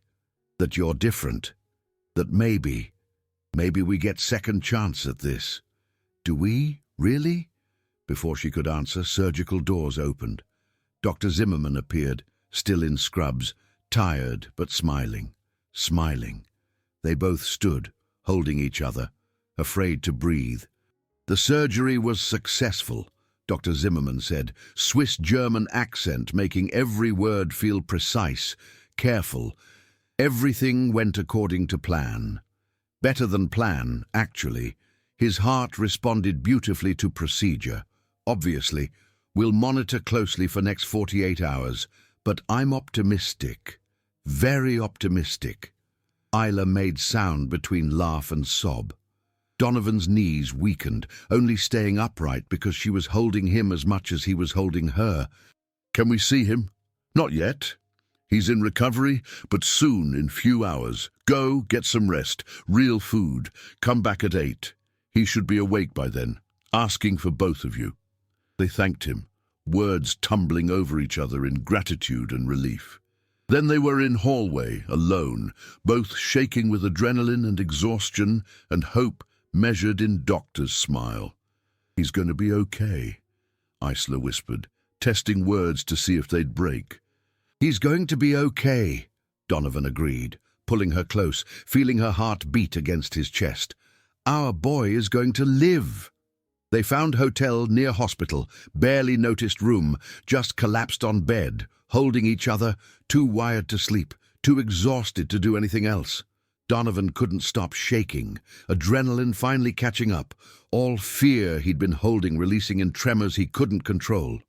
I've got you, Isla whispered, holding him like he'd held her earlier. It's okay, he's okay, we're all okay.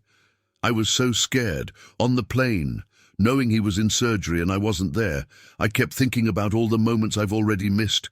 His first steps, first words, first day of school. I can't miss anymore. I can't. You won't. You're here now. That's what matters. They lay in darkness, processing, beginning to believe. Then Isla spoke, voice careful. What did it cost? The money. Be honest with me. Everything, he admitted. Company, savings, all of it. I sold it all to Marcus to get accounts unfrozen fast enough. I have about 200,000 left. Enough to start over, not enough to live the way I used to. She went very still. That's Donovan, that's your entire life. No, my entire life is down the street in recovery room. My entire life is you lying here beside me. The money was just money. I gave up things that were killing me to save things that make me want to live. What will you do now? You can't just not work. I'll figure something out. Maybe I'll teach business classes. Maybe I'll consult. Maybe I'll finally learn to paint like you've been trying to teach me." He turned to face her, even though darkness hid features. "I don't know what comes next. And for first time in my life, I'm okay with that. I spent decade planning 5 years ahead, optimizing every variable, controlling every outcome, and I was miserable. So maybe not knowing is exactly where I need to be." That's very zen for a former CEO. Former CEO who's learning that control is illusion and surrender is freedom. "Your son's been teaching me." Our son, he corrected, liking how it sounded. "Thank you, by the way." "For what?" "For raising him right. For making him kind and funny and brave. For doing alone what should have taken both of us. You're remarkable, Isla. I don't tell you that enough." She was quiet for a long moment. "I'm going to ask you something, and I need you to be honest. Always. Are you staying, really staying, or are you going to wake up in 6 months and realize you miss your old life and leave again?" The question he'd been expecting, dreading, preparing for. "I'm staying. Not just for Milo, though that would be enough. I'm staying because for first time in 8 years, I like who I'm becoming. The man you knew, the one who loved art galleries and lazy Sundays, he's not completely gone. He was just buried under my father's expectations. Now he's digging his way out. People don't change that fast. Maybe I didn't change. Maybe I just remembered who I was before Dad died, and I inherited empire I never wanted." He found her hand in darkness. "And maybe I finally figured out what success actually means. Not corner office or stock portfolio. It's this, right here. Knowing our son is going to live, being here with you, building something real. You're going to get bored. You're used to running billion-dollar company. And you're used to me disappointing you. I get it. Trust takes time. So I'm not asking for promises. I'm just asking for chance to prove this is real, that I'm different, that we could be extraordinary together if you let us try." Silence stretched. Then her hand tightened on his. "Ask me again when Milo's better. When we're home, when we've lived real life together, not crisis life. Ask me then." "Ask you what?" "You know what." He did. But hearing her leave door open, possibility hanging there, was enough for now. They fell asleep like that, hands linked, both guarding against nightmares with touch. When they woke, sun was streaming through windows, and it was time to go see their son. They showered quickly, dressed in yesterday's clothes, didn't care about appearances, just needed to get there to see proof that miracle was real. Milo lay in hospital bed, small and pale but alive, so beautifully alive. Monitors beeped steady rhythms, machines breathing with him, helping repaired heart remember how to be strong. His eyes opened when they entered. "Mom, Dad," both words, equal weight, equal love. Isla reached him first, gentle with tubes and wires, kissing his forehead, his cheeks, his hands. "Hey, baby, how do you feel?" "Tired, and my chest hurts, but good hurt. Like I can breathe better." He looked at Donovan. "You came. You weren't here before surgery, and I was scared you wouldn't come." Donovan's throat closed. "I'm sorry, buddy. I was in New York, signing papers, but I got here as fast as I could. I wouldn't miss this for anything." "What kind of papers?" "Boring adult papers. Nothing important." "He sold his company," Isla said quietly, "to pay for your treatment." Milo's eyes widened. "The whole company? That's a lot. You're worth it. You're worth everything. But now what will you do?" Donovan sat carefully on bed edge. "I don't know yet. Maybe I'll work at your mum's art studio. Maybe I'll start my own business, something smaller. Maybe I'll teach other people how to run companies while I focus on more important things, like being your dad." "I think you should start charity," Milo said seriously, "to help other kids like me. There's lots of kids who need help, and their parents don't have money. You could help them," from mouths of babes. That's actually a brilliant idea, buddy. Would you let me name it after you? The Milo Foundation. Only if we can have cool logo, maybe a heart with wings. Because that's what you gave me. Heart that can fly. Both adults tried not to cry, failed spectacularly. Milo, 7 years old and wiser than people 5 times his age, just smiled. Don't cry. I'm okay now. We're all okay. We're family. Yes. Yes, they were. 3 weeks in Switzerland felt like different world. Milo healed faster than doctors predicted, his body embracing repaired heart with enthusiasm. They moved from hospital to recovery house nearby, quaint chalet with mountain views where Milo could recuperate in peace. Donovan and Isla fell into rhythms that felt both foreign and familiar. Morning coffee while Milo slept late, afternoons helping him walk short distances, evenings cooking together in Chalet's tiny kitchen. They talked about everything and nothing, rebuilding foundation brick by careful brick. Tell me about your dad, Isla asked one evening, both watching Milo draw at table, color returning to his cheeks, spark back in eyes. The real him, not the businessman. Donovan measured words carefully. He was complicated. Brilliant, driven, terrible at being human. He loved me, I think, in his own way, but he didn't know how to show it except through pushing for success. Every achievement was another brick in wall between us. When he died, I thought becoming him would make his death mean something. Instead, I just inherited his emptiness. Is that why you left me? Because you were becoming him?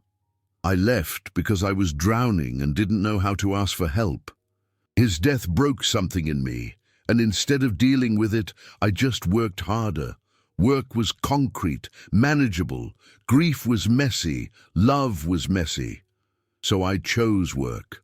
And now I'm choosing messy, choosing uncertainty, choosing to feel things even when it hurts, because being numb was worse than being scared.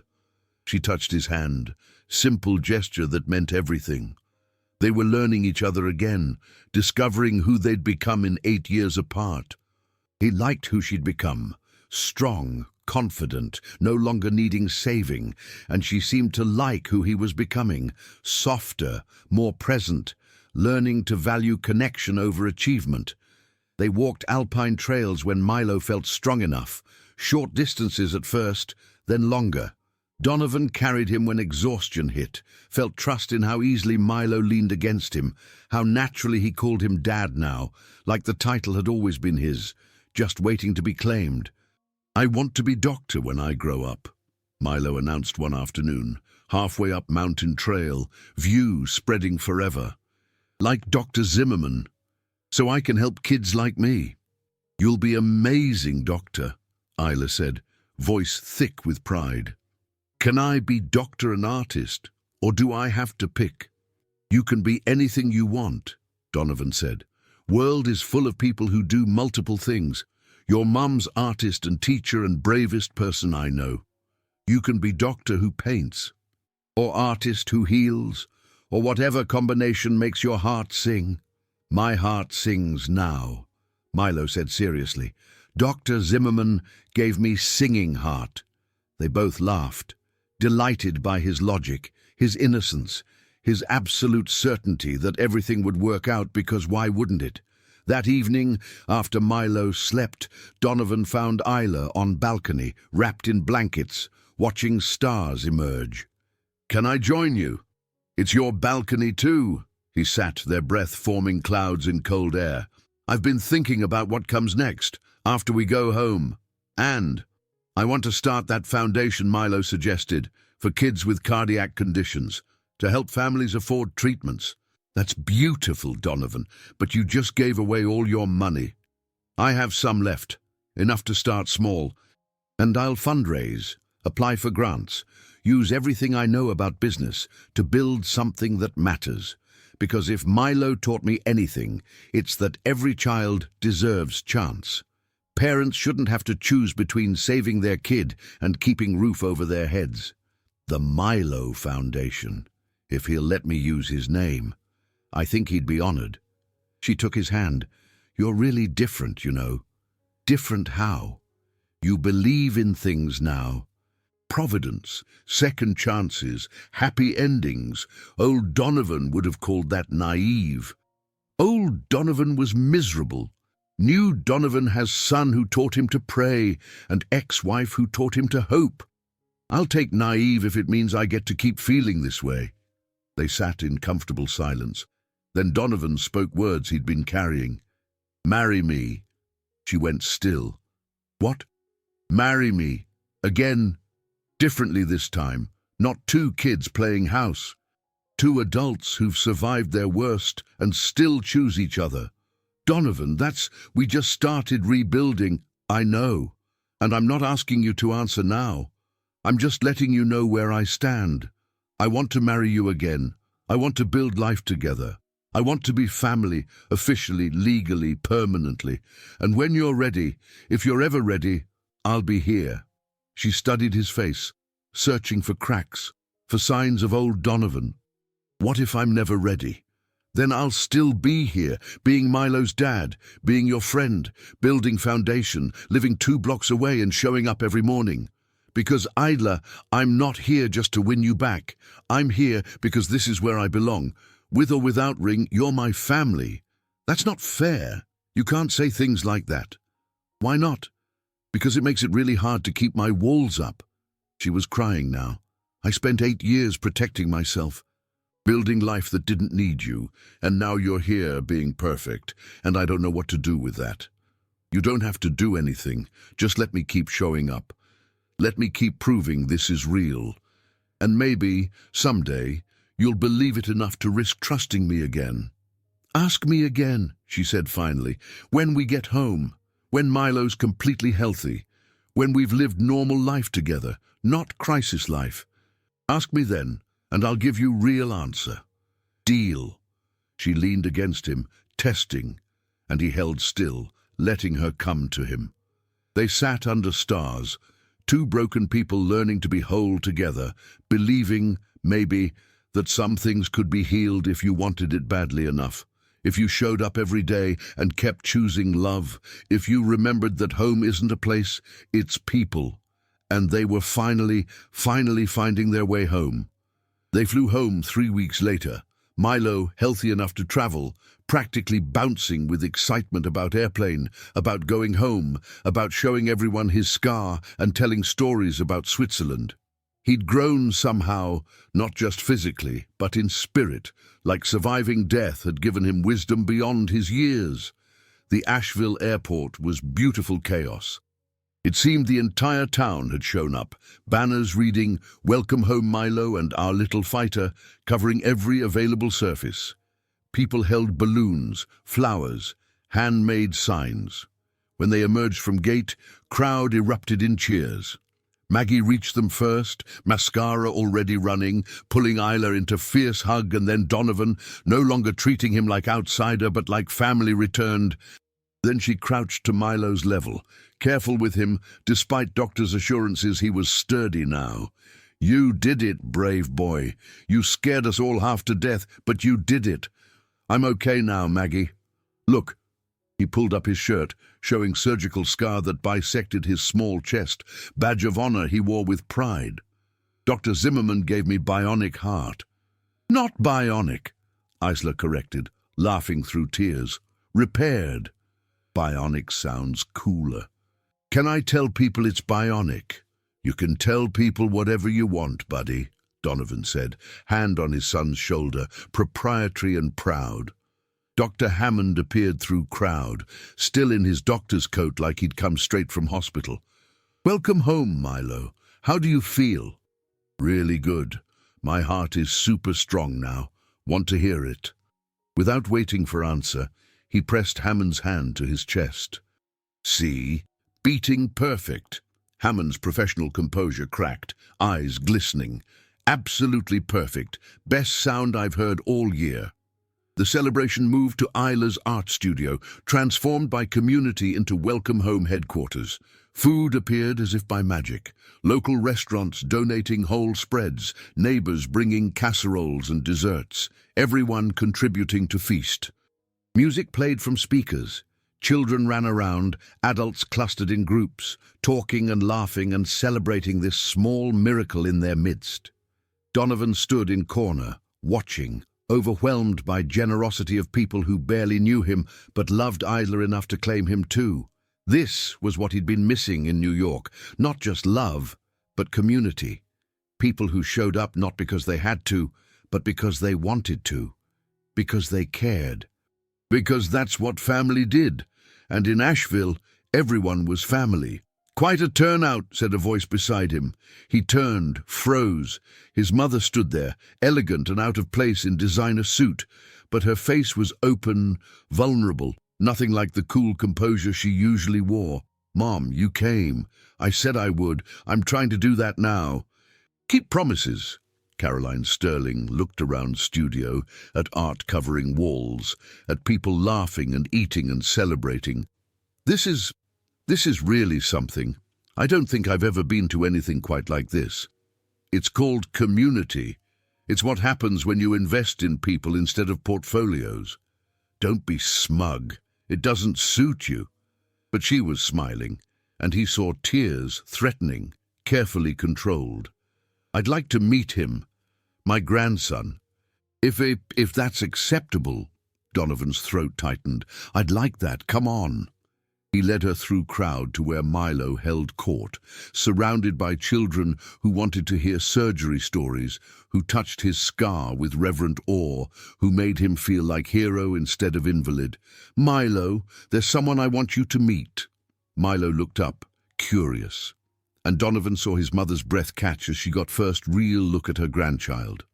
Saw her see Thomas Sterling's eyes, her own nose, Donovan's smile, all mixed with Isla's coloring and spirit. "Milo, this is Caroline, your grandmother. My mom. I have a grandmother." Wonder filled his voice. "I didn't know that. Mom said her mom died when she was little, and I thought I just didn't have any grandmothers at all." "You have me," Caroline said, voice shaking. "And I'm so happy to meet you. Your father has told me wonderful things. Did he tell you about my bionic heart?" "It's not bionic," Isla called from across room, hearing everything as mothers do. "It could be bionic," Milo insisted. "We don't know for sure." He grabbed Caroline's hand, unself-conscious, immediately trusting. "Come see my drawings. I'm really good at drawing. Mum says I have a gift." Caroline let herself be pulled toward wall, covered in Milo's artwork, and Donovan watched her fall apart and pull herself together in alternating waves, watched her touch drawing of their family, 3 stick figures holding hands, labeled simply, "Mom, me, Dad. He drew this before he knew you existed," she whispered. "He drew you into being. Or maybe he just knew," Donovan said. "Kids understand things we forget. Like family isn't about being perfect, it's about showing up." His mother looked at him, really looked, and he saw her see who he'd become. Not Thomas's son anymore, his own person. Better person than either parent had taught him to be. "I'm proud of you," she said. "I know I said it on phone, but I need you to hear it face to face. I'm proud of the man you've become, the father you're choosing to be. Your dad. He would have been proud too. Might not have understood, but he would have been proud." Donovan hugged her, surprising them both, and felt decades of distance collapse. Not fixed, not yet, but healing. Beginning. Isla appeared at his elbow, tense, protective. "Mrs. Sterling. Please, call me Caroline." His mother turned, and Donovan saw her struggling for words. "I owe you an apology. Several apologies. For my son's behavior 8 years ago. For not reaching out after divorce. For being the kind of mother-in-law who sides with son without question. I'm trying to do better." "He told you." Isla glanced at Donovan. "About the pregnancy. About me trying to contact him." "He did. And I had his father's lawyers investigated. They did intercept your calls. Did send threatening letters, acting under authority they didn't actually have. Thomas had trained them to protect the company at all costs, and they saw you as potential threat. I'm sorry doesn't cover it, but I am sorry and ashamed, and hoping you'll allow me to be part of my grandson's life despite my failures." Isla studied her, and Donovan held his breath. Everything hinged on this. His mother, trying. Isla, choosing whether to forgive. Milo would love to know his grandmother, Isla said finally, and both Donovan and Caroline released breath they'd been holding. "And I believe in second chances." "Your son is teaching me that." Caroline's eyes filled. "Thank you. That's more grace than I deserve. We all deserve grace. We just have to be brave enough to accept it."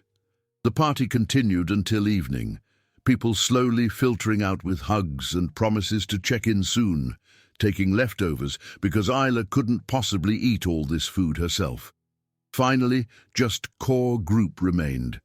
Isla, Donovan, Milo, Caroline, Maggie, Dr. Hammond, family assembled.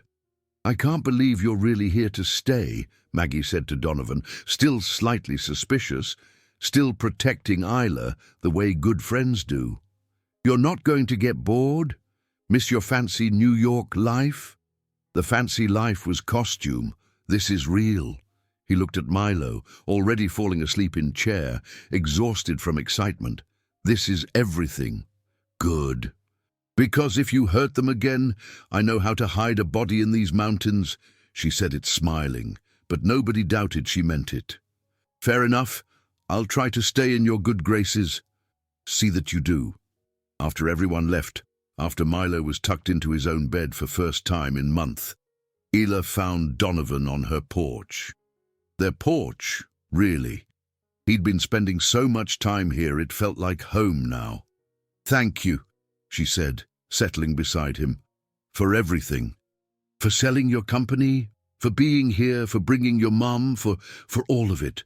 You don't have to thank me. He's my son, too." "I know, but still, you gave up everything." "I gave up nothing that mattered. And Isla, I've been thinking about what comes next. Careful. You're starting to sound like the old you. Always planning. Not planning. Dreaming. There's a difference." He turned to face her. "I want to buy a house here, not just rent. Something permanent, with yard for Milo, maybe room for office where I can work on foundation stuff.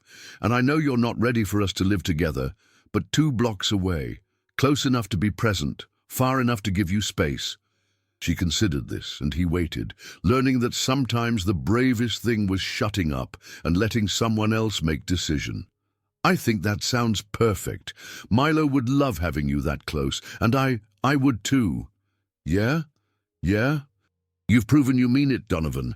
Every single day for 2 months you've shown up, and I'm starting to believe this is real, that you're really different, that maybe we could make this work." His heart raced. "Does that mean—" "It means ask me again. Soon, when you're settled in new house, when we've lived normal life for a while. Ask me then, and I'll say yes." "You'll say yes?" "Probably. If you keep being this version of you. If you keep putting him first, if you keep showing up." He kissed her, gentle, testing, and she kissed back, and it felt like coming home after longest journey. When they pulled apart, both were crying, both were smiling, both were believing that maybe, just maybe, some broken things could be made whole. "I love you," he whispered. "I never stopped. Even when I was lost, I loved you. I love you too. Even when I was angry, even when I told myself I didn't. I did. I always did." They held each other under stars, 2 people who'd found way back from impossible distances, who'd learned that sometimes the longest journey is the one home to yourself. Inside, Milo dreamed peacefully, his bionic heart beating strong, his family finally complete around him, just like he'd drawn, just like he'd always known it would be. The months that followed were gentle recovery period, life settling into rhythms that felt simultaneously foreign and deeply right. Donovan bought a craftsman-style house 3 blocks from Isla's, perfect distance, close enough to bike to breakfast, far enough to give everyone breathing room. He threw himself into renovations, learning to use tools he'd only hired others to use before, finding satisfaction in creating with his hands instead of just his mind. The foundation took shape slowly, methodically. Dr. Hammond joined as medical director, lending credibility and expertise. Jennifer flew in monthly to help with business structure, taking no salary, just wanting to be part of something good. They held their first fundraiser in December, small affair at Isla's studio, raising $20,000 to help 3 families afford pediatric cardiac treatments. "It's not much," Donovan said to Isla that night, counting checks, "compared to what I used to move in a day. It's everything to those 3 families. That's not small." He looked at her, this woman who'd taught him to measure success in changed lives instead of dollar signs, and fell in love with her all over again. "When did you get so wise? Single motherhood is excellent, teacher. You should try it sometime." "I'd rather try co-parenting. If that offer's still open." She smiled. "It's very open." Christmas came, first one they'd celebrated as family. Milo was healthy, energetic, back to his pre-surgery self, only better. Because now he could run without getting winded, could play without exhaustion, could just be kid without machinery reminding him he was different. They decorated tree together, all 3 of them, arguing about ornament placement and laughing when Rembrandt, the golden retriever they'd finally gotten, knocked off bottom third by wagging tail too enthusiastically. Caroline flew in for Christmas week, staying at local B&B but spending days with them, baking cookies with Milo, asking Isla about her art, slowly learning how to be grandmother instead of distant matriarch. On Christmas Eve, she pulled Donovan aside. "I understand now why you gave it up. I'm watching you with him, and I see what your father never had, what I never gave him." "What's that?" "Permission to be human. We pushed him to be successful, and he pushed you, and neither of you had room to just be. But you broke that cycle. You chose differently. I'm trying. You're succeeding. And Donovan, Thomas would be proud." "I really believe that," he cried, surprising himself, grieving father he'd never really known, grateful for mother who was trying to know him. She held him, this woman who'd never been comfortable with displays of emotion, holding her grown son while he cried for lost time and second chances. New Year's came. They celebrated quietly, just their small family, watching fireworks from Isla's porch, Milo between them, already asleep but neither wanting to move him, both wanting to hold this moment forever. When midnight struck, Donovan kissed Isla properly, deeply, and she kissed back like she meant it. "This year," he whispered against her lips, "this is the year everything changes." "How do you know?" "Because I'm going to ask you something important. And you're going to say yes, and then we're going to build extraordinary life together. Confident, aren't you?" "I've learned confidence and faith aren't the same as arrogance. I'm confident we belong together. I have faith we'll find our way. And I'm humble enough to keep working for it every single day." "When? When will you ask?" "When it's right. When moment is perfect. When you can't possibly say no." She laughed. "No pressure then." "All the pressure." "I'm betting everything on you saying yes." January brought normalcy that was its own kind of miracle. Doctor's appointments that came back clear, school days and homework and normal kid problems. Isla's art career continuing to grow, galleries in Charlotte and Atlanta featuring her work, the foundation helping more families, word spreading, donations increasing, and through it all, Donovan showed up, every morning, every evening. Every moment he was needed and many he wasn't, but came anyway. He built bookshelf for Milo's room, fixed leaking sink in Isla's studio, taught Sunday school at local church because Milo asked him to, learned to cook, badly at first but improving, became fixture in town, known as Milo's dad instead of that CEO guy. and preferred it immensely. One Saturday morning in February, he took Milo hiking, just them two. Undler had gallery meeting, Maggie was busy, and Donovan wanted time alone with his son.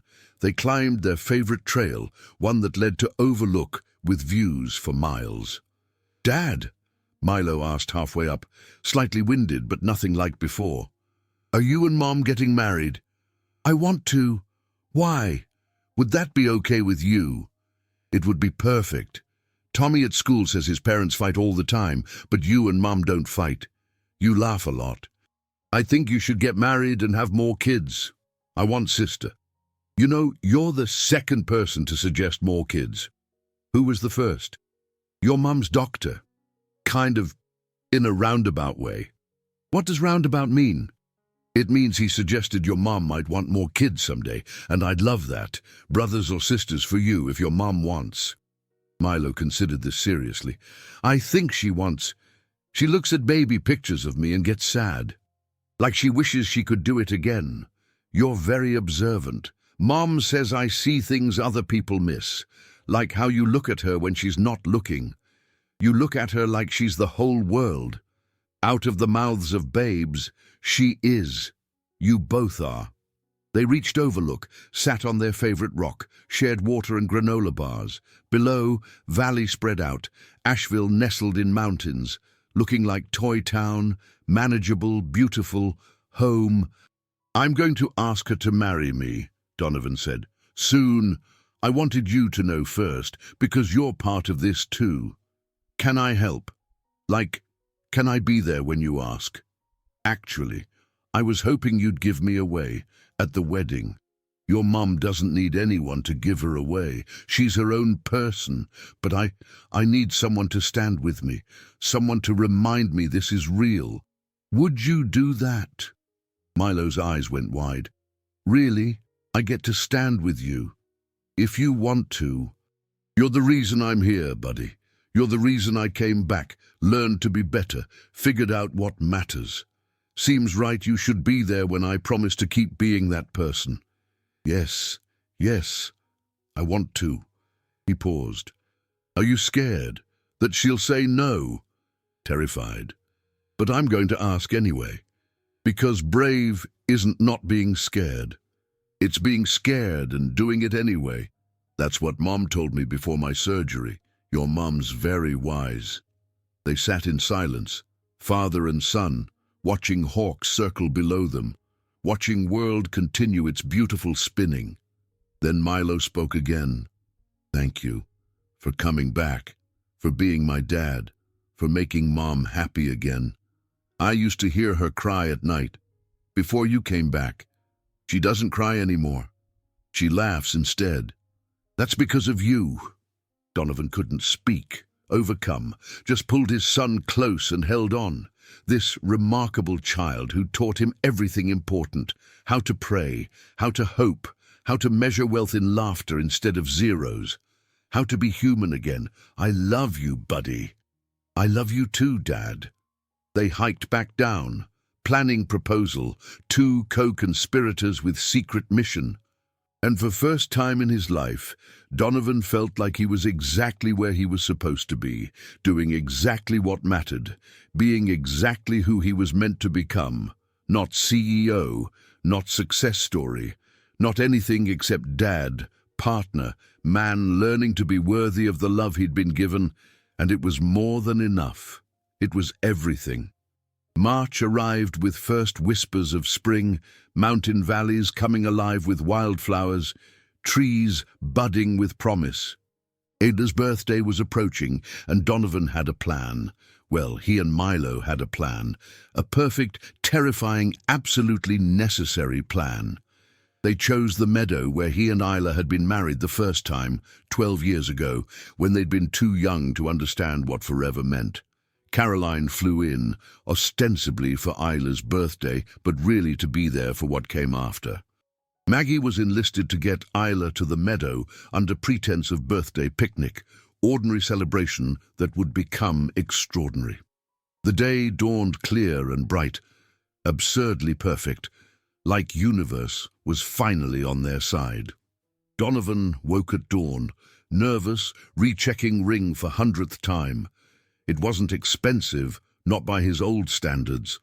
Simple gold band with single small sapphire, Isla's favourite stone. He'd sold paintings, plural, to afford it, and had never been prouder of purchase in his life. Milo appeared in his doorway, wearing suit they'd picked out together. "Is it time?" "Almost." Nervous. A little, but good nervous. Like before Christmas.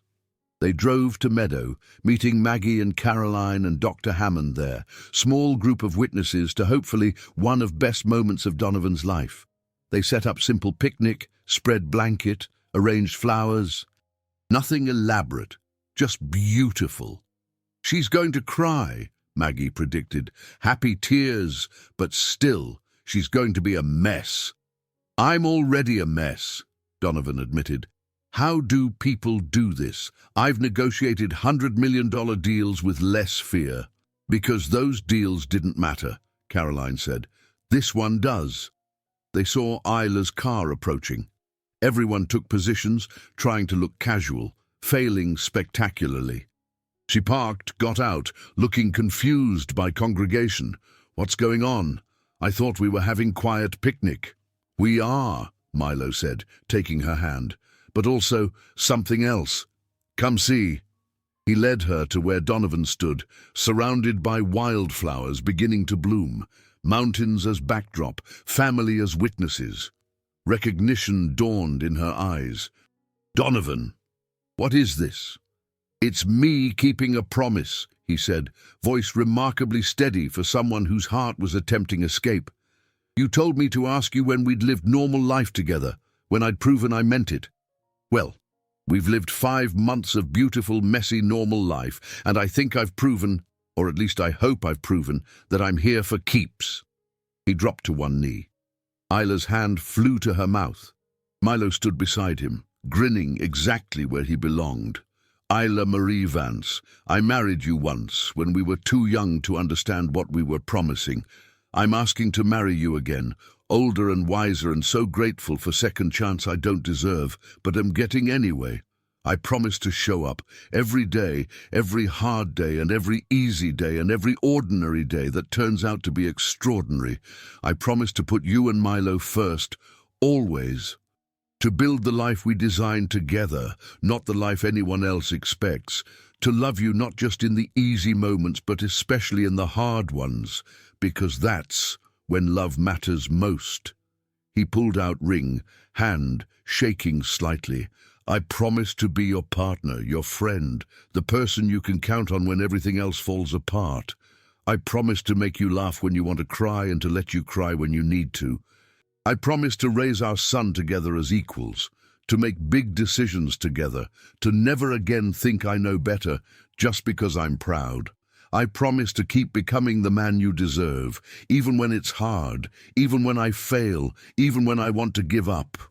Tears streamed down her face. Caroline was crying. Maggie was crying. Dr. Hammond was manfully pretending not to cry. Most of all, I promise to remember that home isn't New York or Asheville or any place. Home is wherever you are. Home is the space we create together. Home is this meadow and our son and the life we're building and any future children we might have if you're open to that and just everything. You're my home, Isla.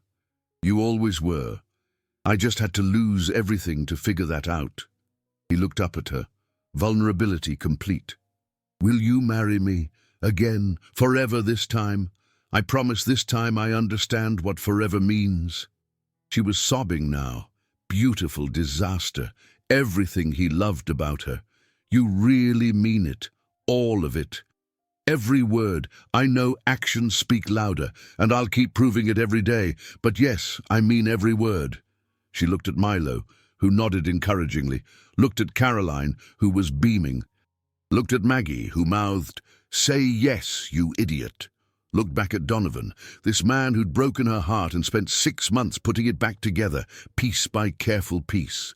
"Yes, she whispered, then louder. Yes, I'll marry you. Yes, to all of it. To forever. To building life together. To more kids if we're blessed. To choosing each other every day, even when it's hard. Yes, he slid ring on her finger, stood, pulled her into kiss that tasted like salt and promise. Milo cheered.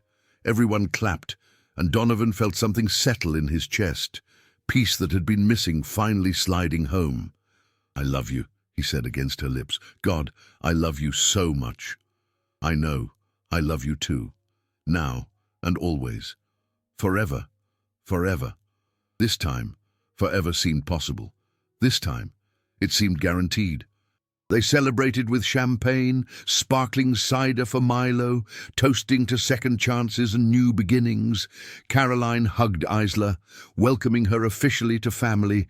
Maggie hugged Donovan, warning him again about hiding bodies in mountains, but smiling while she did it. When? Isla asked later, sitting in their meadow, ring catching sunlight, making rainbows. When do you want to get married? Whenever you want. Tomorrow, next year. I'm not going anywhere. Let's not wait. Let's do it soon. Simple ceremony, just like this. Just us and people we love. Really? I don't need elaborate wedding. I need you. That's all. They set date for May, 2 months away, giving enough time to plan simple celebration, but not so much time they'd get nervous and overthink.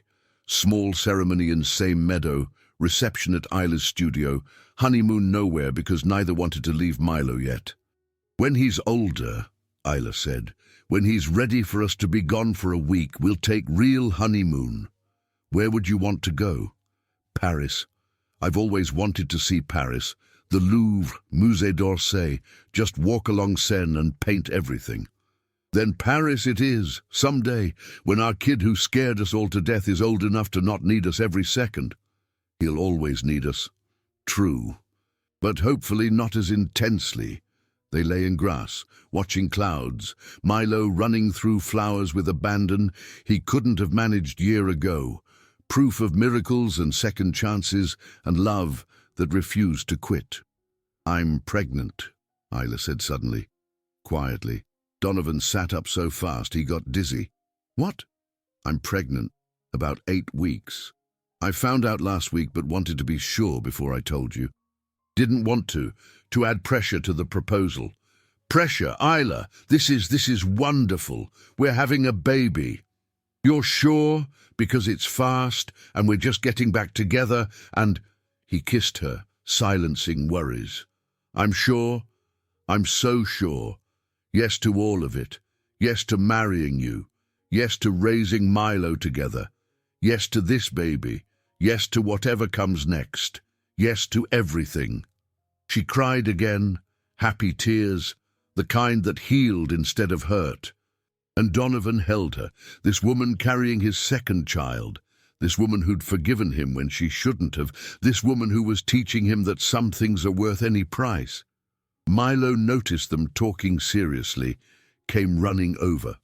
What's wrong? Why is Mom crying? Nothing's wrong, Isla said, pulling him close. Everything's right. You're going to be a big brother. His face split into grin so wide it looked painful. Really? I'm getting a sister. Or brother, we don't know yet. It better be sister. I specifically ordered a sister. They laughed, all 3 of them. Soon to be 4. Family growing, love multiplying, proving that sometimes when you break something badly enough, you get chance to rebuild it better than it was before. Stronger, wiser, more grateful, more human, more whole. The wedding happened on perfect May afternoon. Meadow exploding with wildflowers, mountains dressed in spring green, air warm enough for comfort but cool enough to remind them this was mountain country, that beauty here came with bite. Chairs filled with friends, whole town invited because Asheville was like that, generous in spirit, celebrating love like it was everyone's victory. Maggie in front row, tissues ready, having made peace with Donovan after months of watching him prove himself, Caroline beside her, grandmother now more than mother-in-law, already planning baby shower for grandchild number 2, Dr. Hammond, Jennifer, who'd flown in from New York, foundation board members, Isla's art students, local shop owners, everyone who'd supported them through trials. Milo stood with Donovan at makeshift altar, wearing suit he'd picked himself, practicing standing very still, because this was important. This was his dad's big moment. He carried both rings in special box, responsibility he took seriously. Music started, Isla appeared, and Donovan forgot how to breathe. She wore simple white sundress, nothing like elaborate gown from first wedding. Bare feet, because she'd always hated shoes. Wildflowers in her hair. Carrying small bouquet of mountain laurel and forget-me-nots. 8 weeks pregnant but not showing yet, secret only they shared, precious knowledge that family was expanding. She walked alone because she needed no one to give her away. She'd always belonged to herself. This was her choice, her decision, her love. But halfway down aisle, Milo ran to her, took her hand, walked with her rest away because he couldn't wait, couldn't stand still, was too excited about his parents finally making it official. "Sorry," he whispered to Donovan. "I know I was supposed to wait. But she's my mom. It's perfect," Donovan assured him. "Just right," Pastor smiled, same one who'd married them 12 years ago, who'd officiated Donovan's father's funeral, who'd known this family through all its iterations. "We're gathered to do this right this time, to celebrate not new love, but renewed love. Love that's been tested and proven. Love that survived death and distance, and almost destroying itself, coming back stronger." He looked at them. These two people who'd traveled impossible journey to find way back to each other. Love like this doesn't come easy. It requires dying to self, choosing other person every single day, doing hard work of forgiveness and trust.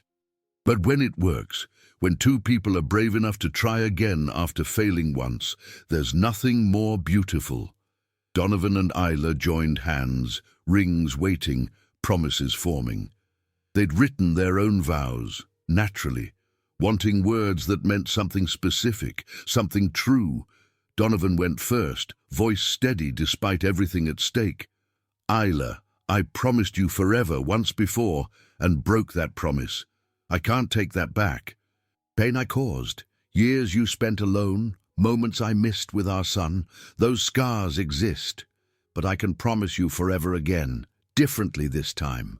Not from place of naivety, but from place of understanding what that promise costs." He squeezed her hands, anchoring himself.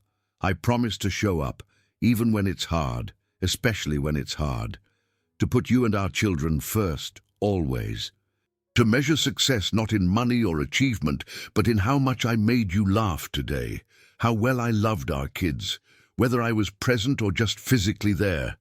I promise to choose love over pride, conversation over silence, staying over leaving." His voice thickened with emotion. "I promise to remember that my father's way wasn't the only way. That achievement without connection is empty.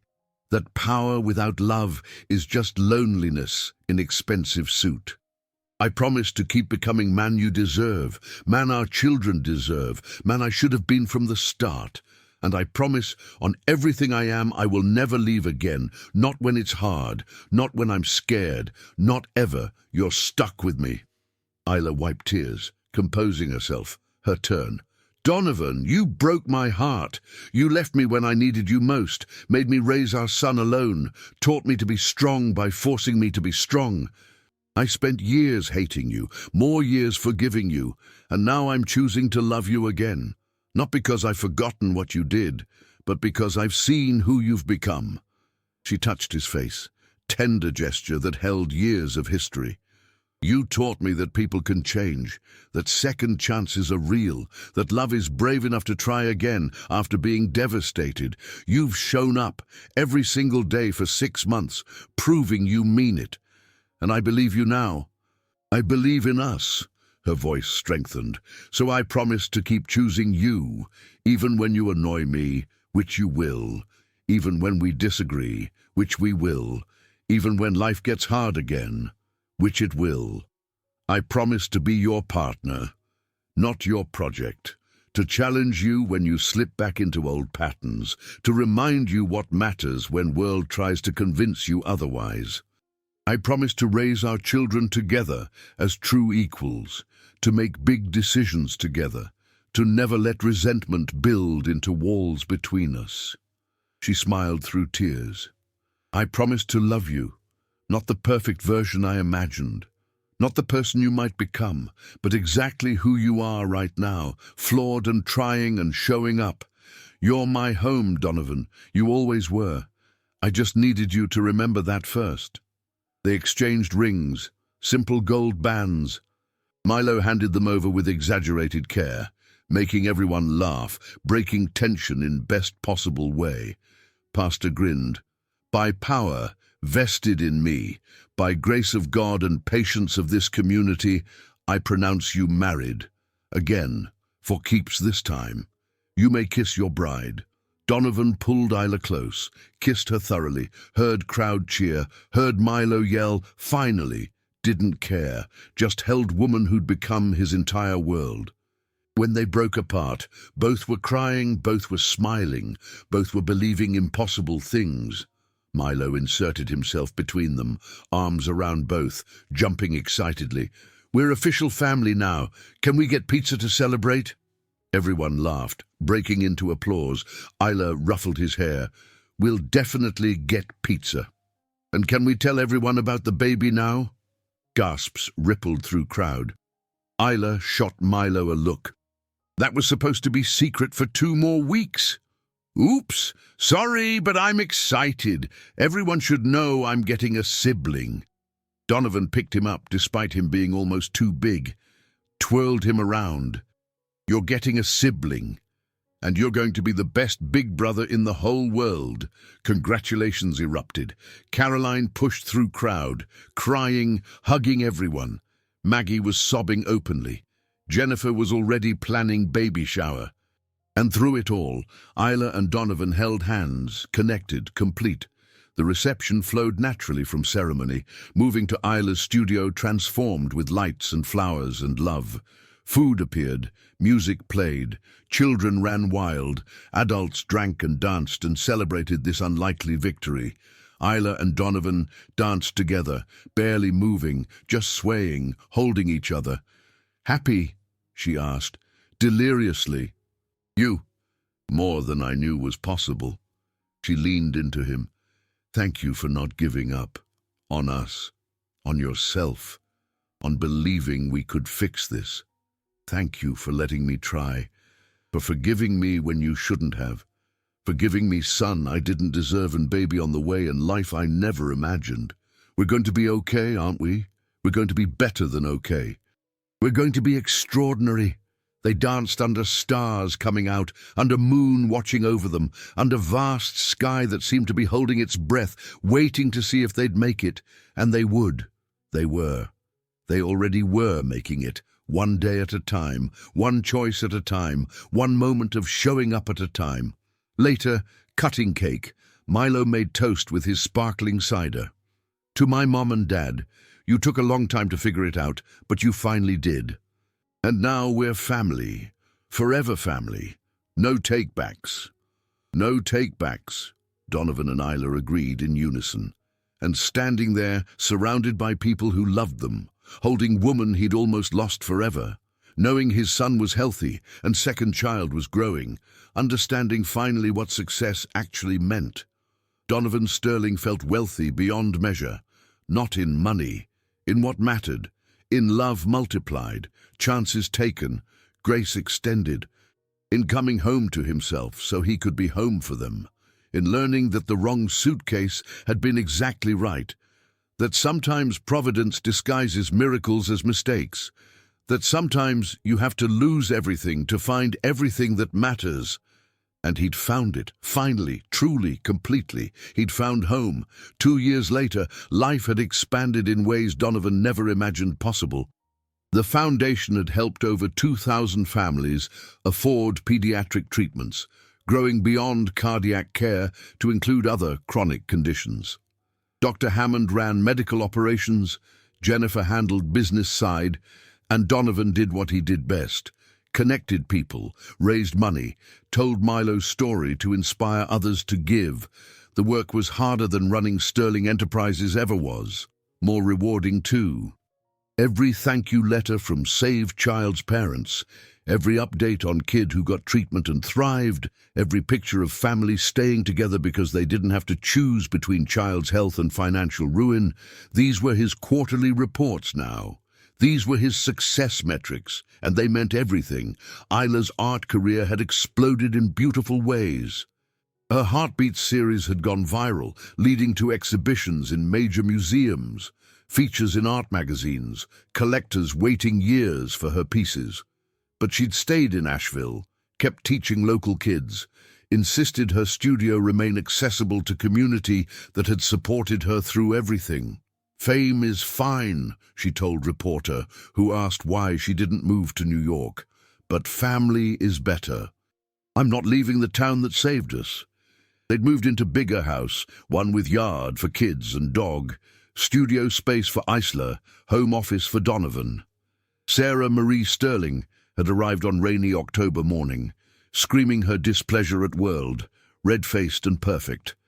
Milo had been smitten immediately, holding his baby sister with careful reverence, reading her stories before she could possibly understand, explaining patiently how hearts worked and why hers would keep working forever. Now at 18 months, Sarah was walking, talking in toddler nonsense, destroying everything within reach, and Milo, nearly 10, was devoted big brother, patient with her chaos, protective of her innocence, teaching her to draw and sing and be brave. One Saturday morning, Donovan found himself in foundation office, early sun streaming through windows, cataloguing donations. Old suitcase sat on mantle, the one that had started everything, catalyst for all good in his life.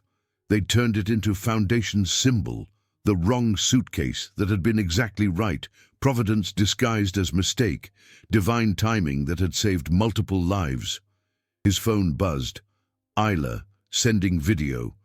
Sarah taking unsteady steps, Milo spotting her, both of them laughing, his heart, already full, overflowed.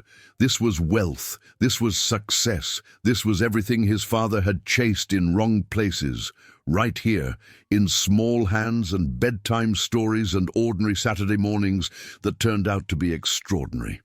"Thank you," he whispered, "to universe, to God, to whatever had orchestrated suitcase mix-up at exactly right moment. Thank you for bringing me home." That evening, family dinner was beautiful chaos. Milo demonstrated science experiment from school, creating volcano that erupted baking soda lava across table. Sarah threw food with gleeful abandon, hitting dog more accurately than plate.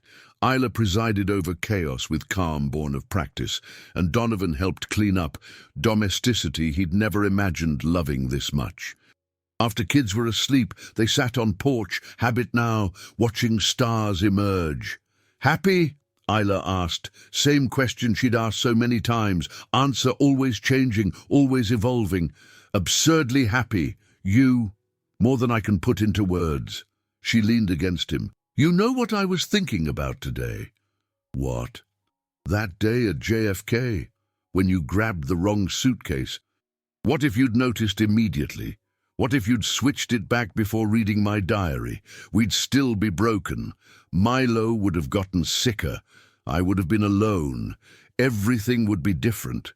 But I did grab it, and I did read it, and it changed everything. Do you believe in fate? That everything happens for a reason? I believe in providence. I believe in God's timing being perfect, even when it seems terrible. I believe that sometimes we call things mistakes when they're actually miracles we don't understand yet." She kissed his cheek. "When did you become philosopher?" "When I started paying attention. When I learned that some of life's best answers come from listening instead of doing."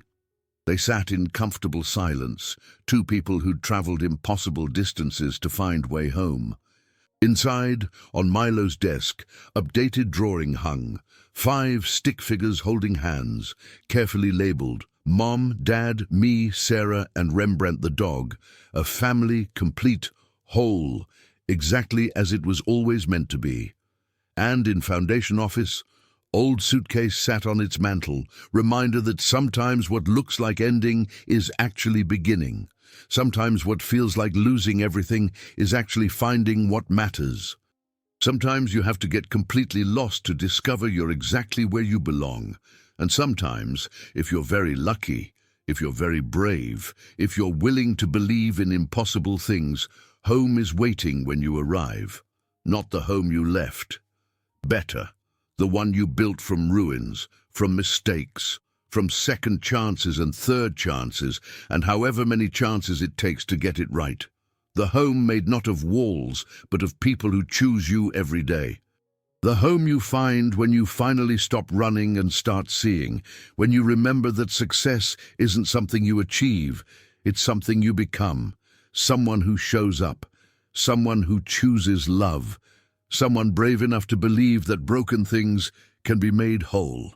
Donovan Sterling had spent a decade building empire. Now he was spending his life building family. And if he had to choose which made him richer, which made him happier, which made him more of who he was meant to be, there was no question at all. He looked at Isla, this woman who taught him everything important. I love you. I know. I love you too. Forever. Forever and ever and ever. That's a long time. Better get comfortable then. He smiled, pulled her closer, watched stars wheel overhead, listened to sounds of his children sleeping safely inside, felt profound gratitude for journey that had brought him here, to this porch, this woman, this life, this home. And he knew, bone deep and certain, that no matter what came next, no matter what challenges life threw at them, they'd face it together, the way it was always supposed to be, the way it would always be, forever. I hope you enjoyed today's story. Subscribe to the channel so you don't miss more stories like this. Leave a like and comment below what you thought of the story. See you in the next video.